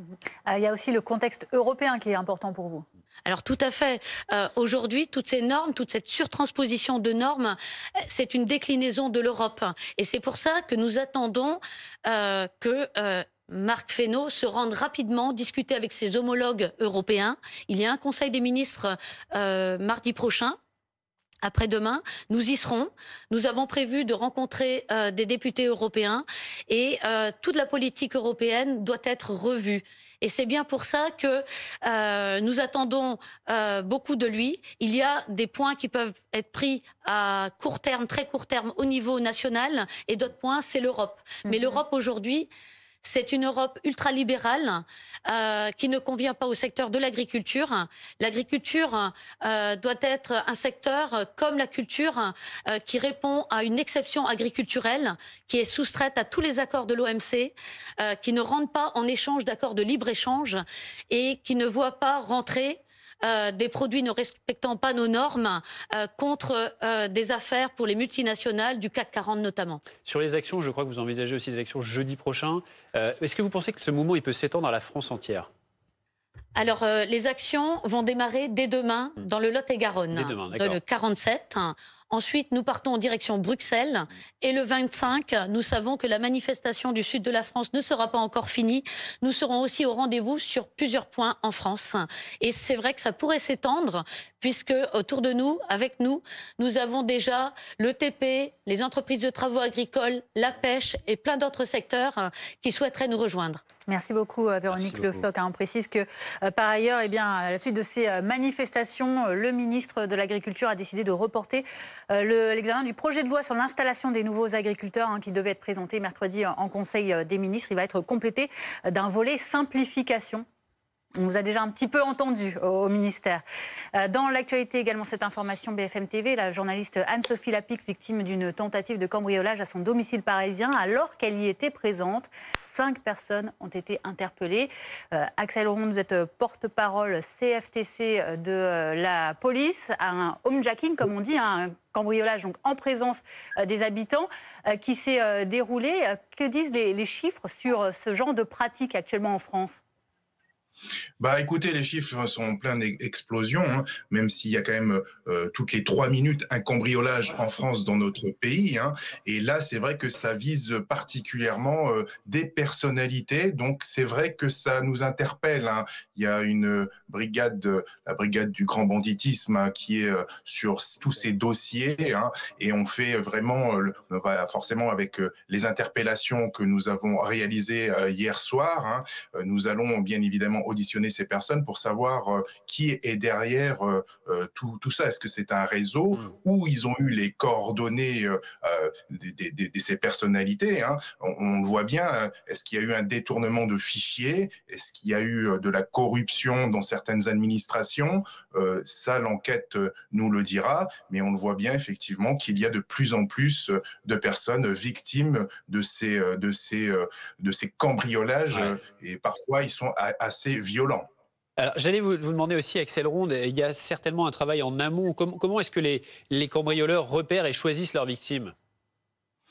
Voilà, c'est tout le sujet est là, hein, donc l'enquête le déterminera. Hein. Est-ce qu'il y a eu un vol de données, hein, on voit bien de temps en temps il y a des vols de données. Est-ce que finalement ils ont repéré certaines personnalités, certaines personnes où on pense qu'ils ont de l'argent? Donc on sait très bien qu'en allant dans ces domiciles, on va pouvoir récupérer un butin assez important.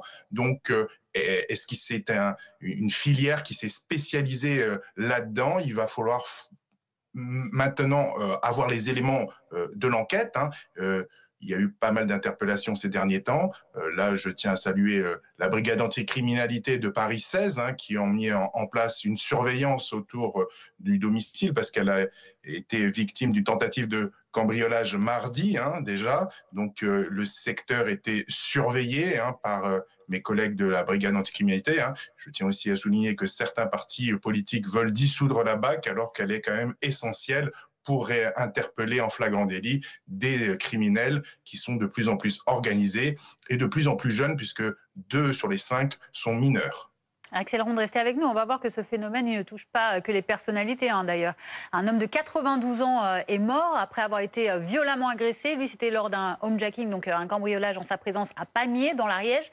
Et dans la ville où vivait le nonagénaire, c'est totalement l'incompréhension, hein, depuis cette agression et ce meurtre. Et l'émotion également règne. Regardez ce reportage de Raphaël Redon. Ce quartier ariégeois, habituellement tranquille, a basculé depuis quelques jours dans la tristesse. C'est une voisine qui habite là et du coup c'est vrai que voilà, elle passe devant la maison. D'habitude elle passe, elle lui dit bonjour, maintenant elle passe, elle voit des fleurs et elle pleure. Une porte fermée. Cette porte fermée, c'est celle de Gabriel, un homme de 92 ans, cambriolé puis frappé en début de semaine dernière dans cette maison. Transporté à l'hôpital, il décède de ses blessures 2 jours plus tard. Nathalie, sa voisine d'en face, n'a rien entendu, mais a compris dès le lendemain matin. La porte d'entrée ouverte. Donc là, je me suis dit, il s'est passé quelque chose, quoi. Et je suis sortie et il y avait la police qui m'ont dit que, qu'il avait été tabassé. Depuis, c'est la stupeur pour les habitants de Pamiers, ville d'Ariège à 1 heure de Toulouse. Aziz, voisin et ami, le connaissait depuis 10 ans. Et pour moi, c'est presque un proche qu'on a perdu. C'est le doyen du quartier. C'est la personne que tout le monde connaît. Voilà. Et aimé par tous les voisins. L'enquête sur les circonstances du drame s'est accélérée cette semaine. Priorité au direct, on part tout de suite à Créteil pour écouter Gérald Darmanin qui parle de stupéfiants. 500 kilos de cannabis, une valeur marchande de plus d'1 million d'euros. C'est la plus grosse prise sur un an à la préfecture de police. Et je voudrais ici en féliciter les fonctionnaires qui ont fait ce travail, mais également ceux qui ont permis de le faire. Et je pense bien sûr sous l'autorité des magistrats aux enquêteurs. Ce qui me permet évidemment de pouvoir aussi signaler qu'à Torcy, dans le 77, il y a eu hier des policiers courageux qui ont su, après un refus d'obtempérer, interpeller un véhicule qui comptait 70 kilos de cannabis également dans son véhicule. Ce qui montre que ce week-end, comme tous les week-ends, les policiers sont sur le terrain au risque de leur vie pour arrêter ce trafic de drogue qui pourrit la vie des Français. Moi, je veux dire la vérité aux Français. À la suite des annonces du président de la République, la drogue est partout. elle est partout dans la société et les policiers, les gendarmes, les services du ministère de l'Intérieur sont partout pour lutter contre la drogue avec des grandes batailles réussies dans cette guerre qui n'est pas facile, mais qui permet de regarder l'avenir avec un jour meilleur en y mettant des moyens supplémentaires. C'est ce que j'ai proposé à Monsieur le Premier ministre et à Monsieur le Président de la République. Je voudrais d'ailleurs dire, depuis 3 ans et demi que je suis ministre de l'Intérieur, l'efficacité du travail collectif des policiers et des gendarmes sous l'autorité des magistrats, puisque j'avais, à la fin de l'année 2020 et pour la première fois, fait la vérité sur les chiffres. Plus de 4000 points de deal étaient recensés sur le territoire national, en Hexagone et en Outre-mer. Et 3 ans après, puisque c'est le bilan de l'année 2023 que je vais vous délivrer, 1000 points de deal ont été supprimés en 3 ans. C'est grâce au travail très impressionnant des services de police et de gendarmerie, avec des exemples extrêmement probants. On l'a vu à la Paternelle à Marseille, où il n'y a plus de trafic de drogue. Ça a été largement couvert par vos confrères de la presse, mais c'est également le cas à Les Kennedy à Hénin-Beaumont, Rue du Chemin-Vert à Boulogne-sur-Mer, Marcelin Berthelot à Vaux-en-Velin, au Parc de l'Europe à Villeurbanne, Jean Moulin à Besançon. Bref, 1000 points de deal en moins qui ne se sont pas reconstitués. C'est évidemment beaucoup de saisies supplémentaires. Dans quelques jours, on aura l'occasion de pouvoir communiquer sur les saisies globaux de tous les services de l'État et je peux déjà dire qu'ils sont en très large augmentation, mais aussi de très nombreux trafiquants interpellés puisque nous continuons non seulement à faire des saisies supplémentaires, des points de deal en moins, mais à arrêter des trafiquants puisque cette année, l'année 2023, record absolu, 36 429 trafiquants ont été interpellés sur le territoire national et présentés au service de la justice. Je voudrais particulièrement, évidemment, dire un mot sur les nouvelles drogues qui concernent notre société, qui touchent, vous l'avez vu, d'autres pays dans le monde, à commencer par les États-Unis d'Amérique avec le fentanyl. Ces drogues de synthèse sont de plus en plus nombreuses à arriver sur le territoire européen et en France en particulier. Des amphétamines, des extasies, c'est plus de 180% de saisies par rapport à l'année d'avant. Donc il y a vraiment un essor très important de ces drogues de synthèse. Et évidemment, un travail très important que fait la gendarmerie et la police pour lutter contre ces drogues, pas toujours détectables, pas toujours faciles à détecter, et qui font naître un nouveau réseau criminel qui, finalement, faut combattre au niveau européen. Je me rendrai d'ailleurs à la demande du président de la République mercredi. Journée à Anvers avec mes collègues ministres de l'Intérieur pour pouvoir établir la nouvelle stratégie européenne de lutte contre la drogue et ces drogues de synthèse notamment pour éviter que le fentanyl notamment n'arrive en Europe et singulièrement en France. Est-ce que vous avez des questions ?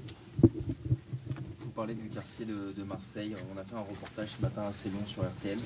Comment on fait pour éradiquer, pour arriver à ce stade-là finalement, puisqu'il y a encore d'autres quartiers qui sont confrontés au trafic de drogue. Comment vous allez réussir à tout éradiquer ? Il y a 3 ans et demi, lorsque, à la demande du président de la République, j'avais annoncé que nous mettions des moyens sans précédent à Marseille. Je rappelle que nous avons augmenté de plus de 500 policiers à Marseille entre les CRS qui sont toutes les demi-heures en train de faire des opérations contre les points de deal à Marseille, de la police judiciaire supplémentaire et des policiers et des magistrats supplémentaires par le garde des Sceaux. On avait beaucoup ri contre l'État en disant que ce ne serait pas possible que Marseille était une ville toujours gangrénée contre la drogue. La Paternelle, par exemple, mais il y a d'autres quartiers évidemment à Marseille, sont aujourd'hui débarrassés de ces trafiquants après 3 ans d'un travail acharné des policiers qui risquent leur vie, je le répète, et en mettant des moyens techniques, technologiques et évidemment des moyens judiciaires extrêmement forts. Il faut toute une chaîne, il faut des policiers qui font des opérations physiques contre les points de deal, il faut des contrôles de scooters et voitures qui arrivent, il faut planquer dans des appartements, il faut que les magistrats donnent des moyens très importants, il faut interpeller des personnes à Dubaï ou au Maghreb, et donc évidemment c'est long, mais ça marche, comme vous l'avez vu à la Paternelle. Alors il y a d'autres lieux, comme la Paternelle à Marseille, bien évidemment. Il y en a en région Île-de-France, il y en a dans la région lilloise, dans la région lyonnaise. Il y en a évidemment partout sur le territoire national. Moi, je ne suis pas là pour dire que nous avons gagné cette guerre. Nous gagnons des batailles, mais nous n'avons pas gagné la guerre. Et donc nous devons continuer à mettre la même intensité que nous avons mis à la Paternelle Marseille partout sur le territoire national. C'est ce qu'a annoncé le président de la République avec les opérations dites Place Nette, où désormais, ce que nous avons fait à Marseille, nous allons multiplier x10, x15, avec des moyens très importants. D'abord les nouvelles CRS que nous avons créées, les fameux CRS 8 qui interviennent et qui sont beaucoup plus mobiles et qui permettent de saturer l'espace public. C'est évidemment les moyens technologiques supplémentaires. Je pense que ce qui est important de comprendre et qui n'est pas très visible sans doute dans vos reportages, c'est les moyens que nous mettons à disposition de la police judiciaire pour pouvoir suivre les messageries cryptées, pour pouvoir géolocaliser les personnes, pour pouvoir évidemment utiliser la technologie pour lutter contre ceux qui agissent désormais de manière extrêmement professionnelle. Et puis c'est des saisies. Et moi, je remercie le travail du garde des Sceaux sur les saisies-confiscations, sur la lutte contre le blanchiment, puisque évidemment, on sait que, comme Al Capone, c'est par la comptabilité qu'on arrive souvent à interpeller et à mettre fin à la façon dont l'argent repart dans l'économie tout court. Je ne suis pas sûr que ce soit une économie souterraine, la drogue. Je pense que c'est une économie silencieuse. Tout le monde la voit. Personne jusqu'à présent n'a osé l'attaquer frontalement. C'est ce que nous faisons sur les ordres du président de la République, avec des réussites, mais encore avec beaucoup de travail. Et donc les moyens très importants dont dispose le ministère de l'Intérieur va permettre de multiplier les opérations comme la maternelle à Marseille pour éradiquer complètement ces points de deal. J'ai souvent entendu que les points de deal, quand on les supprimait, se recréaient ailleurs. Ayant été maire d'une ville populaire, je sais que c'est parfois vrai, mais ce n'est pas vrai dans 90% des cas. Quand nous mettons fin à des réseaux complets, lorsqu'on arrive à avoir des saisies comme celle d'aujourd'hui, c'est-à-dire des saisies de grossistes finalement qui empêchent les détaillants de vendre leurs produits, nous mettons fin à des réseaux complets. Et donc je veux redire aux policiers, aux gendarmes que nous allons continuer à les soutenir. Je n'oublie pas que cette guerre contre la drogue fait des morts. Je pense évidemment aux policiers maçons à Avignon. Et les policiers risquent leur vie pour faire ce genre de saisie, pour éviter que vos enfants prennent ce genre de produits. Je voudrais aussi souligner en deux mots aussi la responsabilité très forte des consommateurs, et notamment des consommateurs les plus bourgeois. Parce que moi, je constate dans ma vie de ministre de l'Intérieur que les personnes qui consomment la drogue, le cannabis, la cocaïne, les drogues de synthèse, il en existe bien sûr dans les quartiers populaires, mais il en existe beaucoup dans le monde bourgeois. Et quand on voit ce qui se passe où des personnes qu'on pourrait qualifier de très installées dans la vie, avec de très beaux métiers, de très belles situations, en prenant de la drogue, c'est pas récréatif la drogue, c'est vraiment un poison pour tout le monde. Il faut naître ces trafics dans les quartiers. Les quartiers populaires finalement subissent la consommation d'une grande partie de la bourgeoisie et il faut la combattre.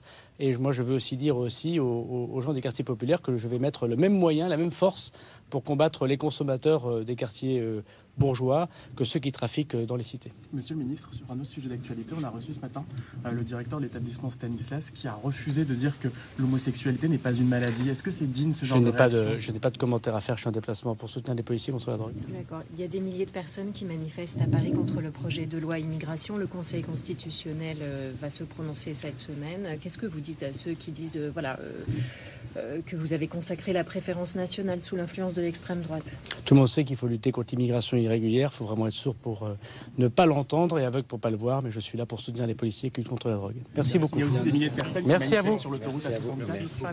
Merci à vous. Voilà, vous venez d'entendre Gérald Darmanin qui était en déplacement à Créteil dans le Val-de-Marne pour parler donc de stupéfiants, donner ses bilans sur cette année, sur ces suppressions de deals, 1000 suppressions de deals en 3 ans notamment, c'est vanté le ministre de l'Intérieur.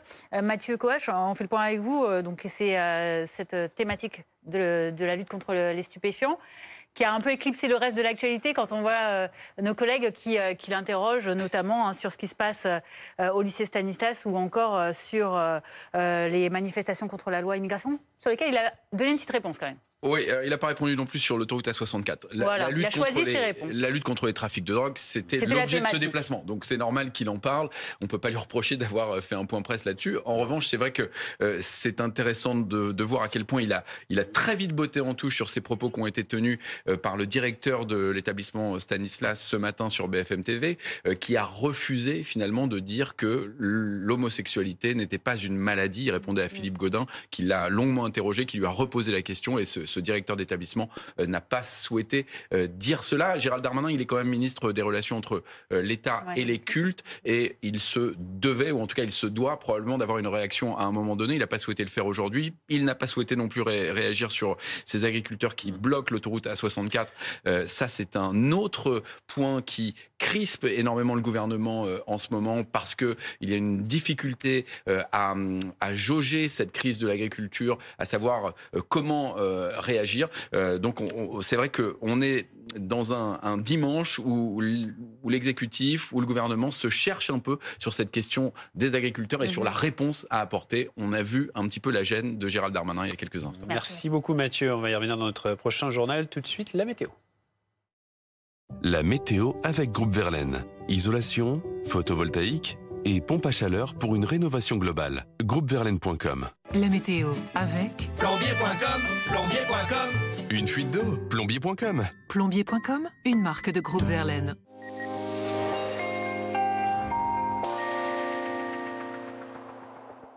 Bonjour à tous, une nouvelle perturbation est arrivée par le nord-ouest du pays. Elle nous apporte de bons nuages, mais également des précipitations, comme ici, du côté de Arras, dans le Pas-de-Calais, où il faisait -5 ce matin. Patience, la douceur va peu à peu revenir. C'est vrai qu'on a actuellement des nuages du sud-ouest en allant jusqu'au nord du pays, et sous ces nuages, des précipitations qui défilent notamment vers les régions centrales. Grande prudence ce soir et cette nuit, un fort coup de vent est attendu le long du littoral de la Manche à cause de la dépression Isha. On attend des rafales de 80 à 90 à l'intérieur des terres et de 100, 110 voire 120 km/h le long du littoral. Dès lundi matin, dès demain matin, le vent aura faibli. C'est vrai, au long des côtes de la Manche, on aura toujours des rafales de 80 à 90 km/h. On va retrouver la perturbation des Charentes en remontant jusqu'au Bas-Rhin. À l'avant, le ciel sera quelque peu voilé. Des Pyrénées à l'est, un soleil un peu plus présent, c'est vrai, de l'extrême sud-est à la Corse, et retour de belles éclaircies à l'arrière avec un ciel de traîne. L'après-midi, la perturbation, elle va peu à peu gagner du terrain, notamment vers le sud ou encore vers l'est. La neige fera son retour sur les Alpes du Nord des 1800 mètres d'altitude. Les éclaircies vont gagner du terrain vers l'Île-de-France ou encore vers les Ardennes. Et le temps sera encore bien lumineux et sec des Pyrénées-Orientales aux Alpes-Maritimes, mais également en Corse. Parlons maintenant de vos températures. Au réveil, comptez -2 à Grenoble, il fera déjà 12 à Nantes. La douceur, on la voit arriver par le nord-ouest du pays avec 10 degrés à Brest, il fera 9 pour Cherbourg. Et dans l'après-midi, la douceur, elle sera là pour tout le monde avec 14 degrés à Marseille, 16 du côté de Biarritz, il fera 12 pour la capitale et jusqu'à 11 degrés pour vous du côté de Lille. Rejoindre le mouvement de la rénovation énergétique. C'était la météo avec Groupe Verlaine. Pour devenir franchisé dans les énergies renouvelables. Groupe Verlaine. C'était la météo avec Plombier.com, plombier.com. Une fuite d'eau, plombier.com. Plombier.com, une marque de Groupe Verlaine.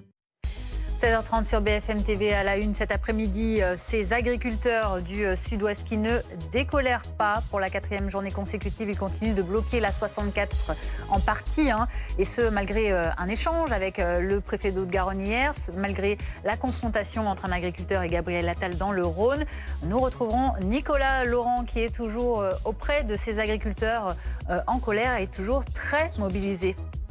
160 manifestations ont lieu cet après-midi en France contre la loi immigration à 4 jours de la décision du Conseil constitutionnel. À Paris, le cortège va du Trocadéro aux Invalides et également à Marseille, à Lyon. Image en direct de Lyon, vous le voyez. Nous serons sur place dans un instant. Et puis nous parlons également de cette interdiction de pêche des pêcheurs du golfe de Gascogne. Interdiction pour 1 mois pour protéger les dauphins qui sont pour beaucoup blessés ou tués en ce moment par des navires de pêche. Quelques 500 navires sont concernés. On en parle dans un instant. Mais tout d'abord, direction le sud-ouest de la France, où la mobilisation des agriculteurs ne faiblit pas. Regardez sur cette A64 entre Toulouse et Tarbes, au niveau de Carbone. Cette présence toujours nombreuse, Nicolas Laurent, des agriculteurs en colère et qui attendent de pied ferme le Premier ministre. Oui, il le réclame, Gabriel Attal. Il y a évidemment cette réunion demain entre le Premier ministre et le président de la FNSEA avec les autres syndicats agricoles. Ils attendent des actions concrètes et ils sont, de plus en plus déterminés, plus les jours passent, mais aussi de plus en plus nombreux. Et ça se traduit avec une file de tracteurs de part et d'autre de ce pont de la 64 qui est de plus en plus importante. Et on sent aussi signe que ce mouvement peut-être va durer, qu'on s'organise, qu'on se structure. Il y a des stands de nourriture, par exemple. Il y a aussi des réchauds parce que oui, nous sommes dans le sud, mais cette nuit, il fera -1. Et je vous rappelle qu'il y a encore parmi ces centaines d'agriculteurs, plusieurs dizaines d'entre eux qui vont passer la nuit dans leur tracteur en attendant donc, et ce sera la 4e nuit consécutive, la rencontre de demain entre Gabriel Attal et la FNSEA. Ils attendent non pas seulement des paroles, mais aussi des actions concrètes, moins de taxes, des meilleurs revenus, parce qu'il y en a beaucoup, ils nous le disent, ils nous le confessent, non sans gêne, qui n'ont pas la possibilité désormais de se verser des revenus et des salaires tous les mois. Merci beaucoup Nicolas Laurent avec Dorine Jarnias. Mobilisation également dans le Gers et nous sommes en direct avec Dorian Massaglia. Bonjour, merci d'être avec nous, président des jeunes agriculteurs du Gers. Quelle est votre situation, vous, aujourd'hui, concrètement, vos difficultés, expliquez-nous. Bonjour. Alors moi, mes difficultés, on a des retards de paiement sur les dossiers PAC, ce qui est inadmissible déjà. Ensuite, il y a des enveloppes qui ont été promises et qui n'ont jamais été données. On n'arrive plus à vivre dans notre métier. Maintenant, on nous rajoute des taxes encore et encore et encore. Et on n'en peut plus. Qu'est-ce que vous attendez des autorités pour répondre à votre malaise? On attend des actions fermes et on aimerait que le Premier ministre vienne sur le territoire pour discuter de nos problématiques actuelles qu'on a et qu'on puisse vraiment en discuter avec lui. On voit votre blocage derrière vous, cette mobilisation, comme sur l'A64. Vous êtes déterminé, vous ne lâcherez rien, vous resterez là jusqu'à ce que le Premier ministre vienne vous voir? On ne lâchera rien du tout et pour l'instant on est pacifiste et on peut quand même monter plus loin s'il le faut. On est à demi-heure de Toulouse, on est capable de beaucoup. C'est-à-dire aller à Toulouse et bloquer Toulouse ? À Toulouse, l'aéroport. Bien sûr, même l'aéroport, on est capable de tout, on est déterminé et on ne lâchera rien du tout. On a vu votre détermination, certains d'entre vous ont dormi déjà sur place cette nuit dans les tracteurs malgré la nuit froide. On comprend bien que vous attendez des réponses précises. À quelle échéance? Est-ce que vous allez pouvoir tenir longtemps dans ces conditions? Nous, on tiendra le temps qu'il faut, à la détermination qu'il y a, il n'y a zéro problème. On a été capable par -6 de dormir dans les cabines, ça fait maintenant 2 jours. Et on est prêt à se relier le temps qu'il faudra. Alors, on apprend aujourd'hui, et on va y revenir dans un instant avec Mathieu Coache en plateau, que le projet de loi agriculture porté par Marc Fesneau est reporté. Marc Fesneau, donc ministre de l'Agriculture, qui reporte ce projet de loi. Parce qu'il devait être présenté, on le rappelle, en Conseil des ministres mercredi. Il est décalé de plusieurs semaines. Le Premier ministre veut que ce projet arrive en Conseil des ministres après son discours de politique générale. Est-ce que vous avez une réaction par rapport à ça? Ça fait un peu plaisir quand même dans le fond, parce que ça veut dire que ce qu'on fait, ça marche. Ils se posent des questions, ils vont rediscuter les dossiers. Donc ils reprennent enfin un peu d'intérêt pour notre profession. Est-ce que vous pensez que ça va pouvoir donner effectivement des réponses suffisantes à ce que vous attendez? Parce que là, c'est sur le volet simplification que le ministre de l'Agriculture va se concentrer, raison pour laquelle donc, cet examen du projet de loi va être décalé. Mais est-ce que c'est suffisant pour vous? Ah non, du tout, du tout. Ça, c'est juste une approche. Nous, on a besoin de mesures concrètes et rapides au jour d'aujourd'hui. La moitié des exploitations du Gers sont dans le rouge, il n'y a plus de trésorerie. Là, on est vraiment à bout de souffle. Merci beaucoup Dorian Massaglia d'avoir été avec nous et on entend donc votre détermination. Vous ne lâcherez rien, même détermination que du côté de l'A64 toujours ce dimanche. Mathieu Coache est avec nous. On en parlait avec ce jeune agriculteur. Mathieu, ce projet de loi sur l'agriculture donc, qui est reporté de quelques semaines, c'est l'annonce de Marc Fesneau, le ministre de l'Agriculture aujourd'hui. Oui, c'est la première réaction, on va dire, concrète du gouvernement face à cette crise. Alors la raison, c'est que ce projet de loi il concernait principalement les transmissions d'exploitation agricole, ce qui semble aujourd'hui un peu décalé par rapport à cette colère, ce qui semble insuffisant. Donc le projet de loi, il va être musclé. On va y ajouter notamment des mesures de simplification, c'est ce qu'on nous dit en coulisses. Le calendrier, lui, ne va pas changer. La loi arrivera quand même au premier semestre à l'Assemblée nationale. Par contre, c'est le Premier ministre qui va aussi s'en emparer et ce sera une des premières lois dont il va s'emparer, Gabriel Attal, depuis qu'il a été nommé. En fait, on est dans un week-end, dans une journée très charnière pour le gouvernement qui essaye de sentir un peu les choses, qui consulte les élus ruraux, beaucoup, ils sont très sollicités ce week-end, les spécialistes du monde agricole, pour essayer de savoir si cette crise, elle peut encore s'aggraver, aller beaucoup plus loin, ou si elle peut se calmer, on va dire presque toute seule. Il y a un problème, c'est ce blocage, on le voit depuis 4 jours maintenant, une autoroute qui est bloquée, ces jeunes agriculteurs qui menaçaient à l'instant sur BFM TV d'aller jusqu'à l'aéroport, donc d'aller beaucoup plus loin. Gérald Darmanin a botté en touche il y a quelques instants, il n'a pas voulu répondre sur la méthode à employer, est-ce qu'on envoie les forces de l'ordre pour débloquer ces agriculteurs, est-ce qu'on les laisse là pour le moment, ça n'est pas clair. Et puis on se demande aussi pourquoi Gabriel Attal attend demain pour recevoir la FNSEA, les jeunes agriculteurs à Matignon. Pourquoi attendre tout le week-end, laisser passer tout le week-end alors qu'il aurait pu le faire dès son retour du Rhône hier après son grand débat où des agriculteurs s'étaient déjà invités. Il y a un peu de fébrilité du côté du gouvernement ce week-end. Le président de la République est aussi à la manœuvre et clairement, il va falloir choisir demain entre une réponse solide de la part du gouvernement, des ministres concernés, ou un pourrissement un peu de cette situation avec le risque que la crise s'aggrave. Merci beaucoup pour ces précisions, Mathieu Coache. Restez avec nous dans un instant. Nous reviendrons sur cette mobilisation également dans 160 villes de France, un peu partout, pour dire non à la loi immigration qui doit être examinée par le Conseil constitutionnel, qui rendra sa décision jeudi. Mobilisation, vous le voyez, à Paris ou à Marseille, où nous irons tout à l'heure à l'appel de quelques 200 personnalités culturelles, syndicales, ou encore d'élus. Voilà, on suivra la situation dans ces différents lieux de France. À tout de suite.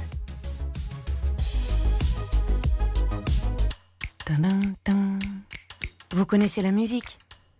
Pour continuer d'économiser l'énergie, je baisse, j'éteins, je décale et je lève le pied. Pour économiser l'énergie et réduire nos émissions de CO2, on agit, on réduit. Pour la planète, chaque geste compte.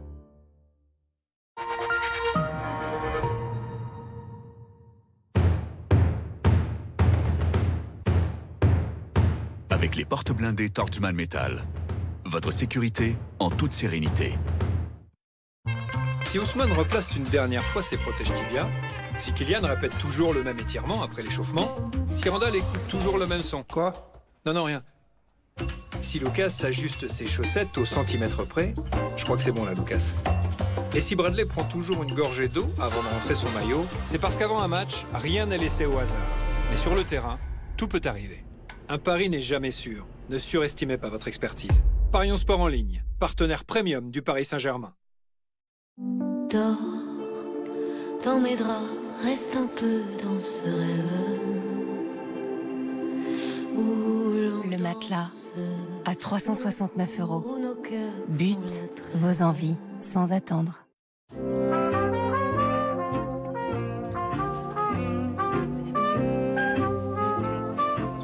Toute notre vie, ils ont pris soin de nous. Alors quand le moment vient de veiller sur eux, nous choisissons les aides à domicile les plus qualifiées et les plus humaines. C'est en pensant à nos grands-parents que nous sélectionnons nos auxiliaires de vie. Petit-fils, la compétence d'un professionnel, l'esprit d'une famille. Les 3 raisons pour lesquelles vous devez tester Comme J'aime pour perdre du poids. La première, ça marche vraiment. En seulement 3 mois, j'ai perdu 15 kilos. Eh oui, 15 kilos. La deuxième, c'est super pratique. Je reçois tous mes plats dans un colis. Je n'ai pas à faire les courses, ni cuisiner, ni compter les calories. La troisième, c'est vraiment trop bon. Il y a plus de 50 plats. J'aurais jamais cru pouvoir manger tout ça et perdre du poids. En plus, c'est seulement 3,92 € par repas. Alors, tu te motives? Rendez-vous sur commej'aime.fr. commej'aime.fr. Allez, ce soir, on met l'ambiance, c'est crêpes party. On sort les meilleures galettes, on fait monter la température. Et maintenant, on passe au grand mix. La crêpière réversible à 20 € seulement, en exclusivité chez Leclerc. Tout l'équipement de la maison est à prix Leclerc. Leclerc. Pourquoi la MAF? Je veux savoir pourquoi. Ça va trop mal. Franchement, ça me fait rien du tout. C'est juste un plat, quoi. Ça me fait rien. Chérie, maman, qu'est-ce que tu fais là? j'ai appelé la MAF. La MAF? Bah oui, avec notre assurance habitation. Ils ont pris en charge mon transport et mon hébergement pour que je puisse être à tes côtés. Donc tout va bien. Maman est là. Ah, maintenant vous savez pourquoi je préfère la MAF. On est repéré. Je préfère la MAF.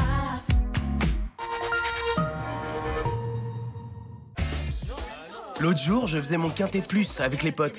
Et là, le patron me dit « Hey, tu devrais essayer la nouvelle option, Max. » Ah bah non. Moi, c'est Alex, je réponds. On se marre. Mais non, l'option Max pour multiplier tes gains. Alors j'essaye et bim, je multiplie mes gains par 10. Tu m'appelles Max quand tu veux, hein. Et maintenant, le nouveau Quintet Plus Option Max se joue aussi en version spot. Les chevaux sont choisis pour vous. PMU.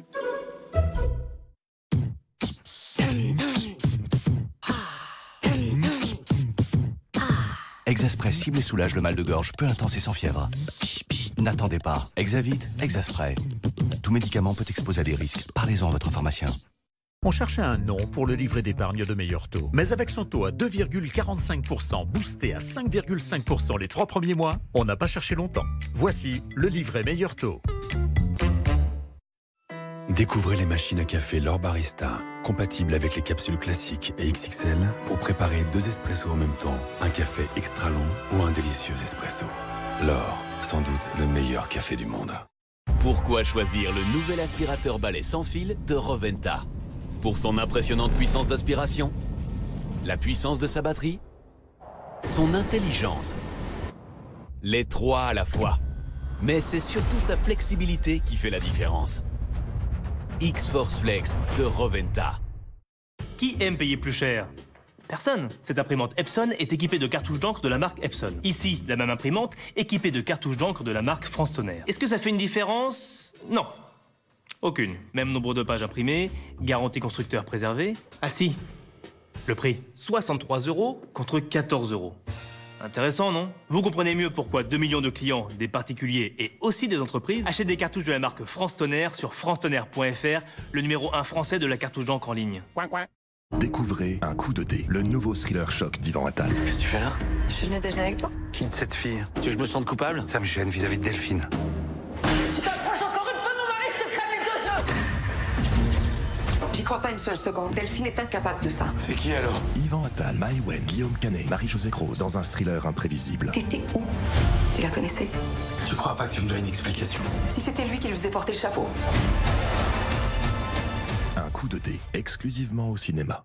Regarde-le, lui, avec son cookies. J'en ai pas vu depuis tellement longtemps. Et puis alors là, ils sont gros. Hein. Jamais je pourrais me comporter comme ça. Moi non plus. C'est même pas l'heure du goûter en plus. Oh, le toupet. Regarde, on dirait un pan. Tout ça pour montrer qu'il a de l'argent, moi, ça me... Ah là là.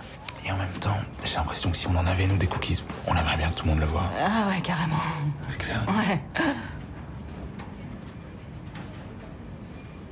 Moi, j'ai connu l'époque où on mangeait des cookies à la récré, tu vois. Ah ouais. Je me souviens pas bien, tu vois, mais j'ai encore les odeurs, les goûts, les... Ça remue, quoi. 16h44, merci d'être avec nous sur BFM TV. Dans l'actualité de ce dimanche, il y a cette mobilisation contre la loi immigration votée par le Parlement il y a un mois. Ce dimanche, quelques 160 marches ont lieu partout en France, à 4 jours maintenant de la décision du Conseil constitutionnel. Manifestation à l'appel de plus de 200 personnalités du monde culturel, syndical, associatif et politique. Pierre Barban, on vous retrouve, vous êtes à Paris dans le cortège qui va de Trocadéro jusqu'à Invalides. Il y a du monde, Pierre, pour cette marche cet après-midi?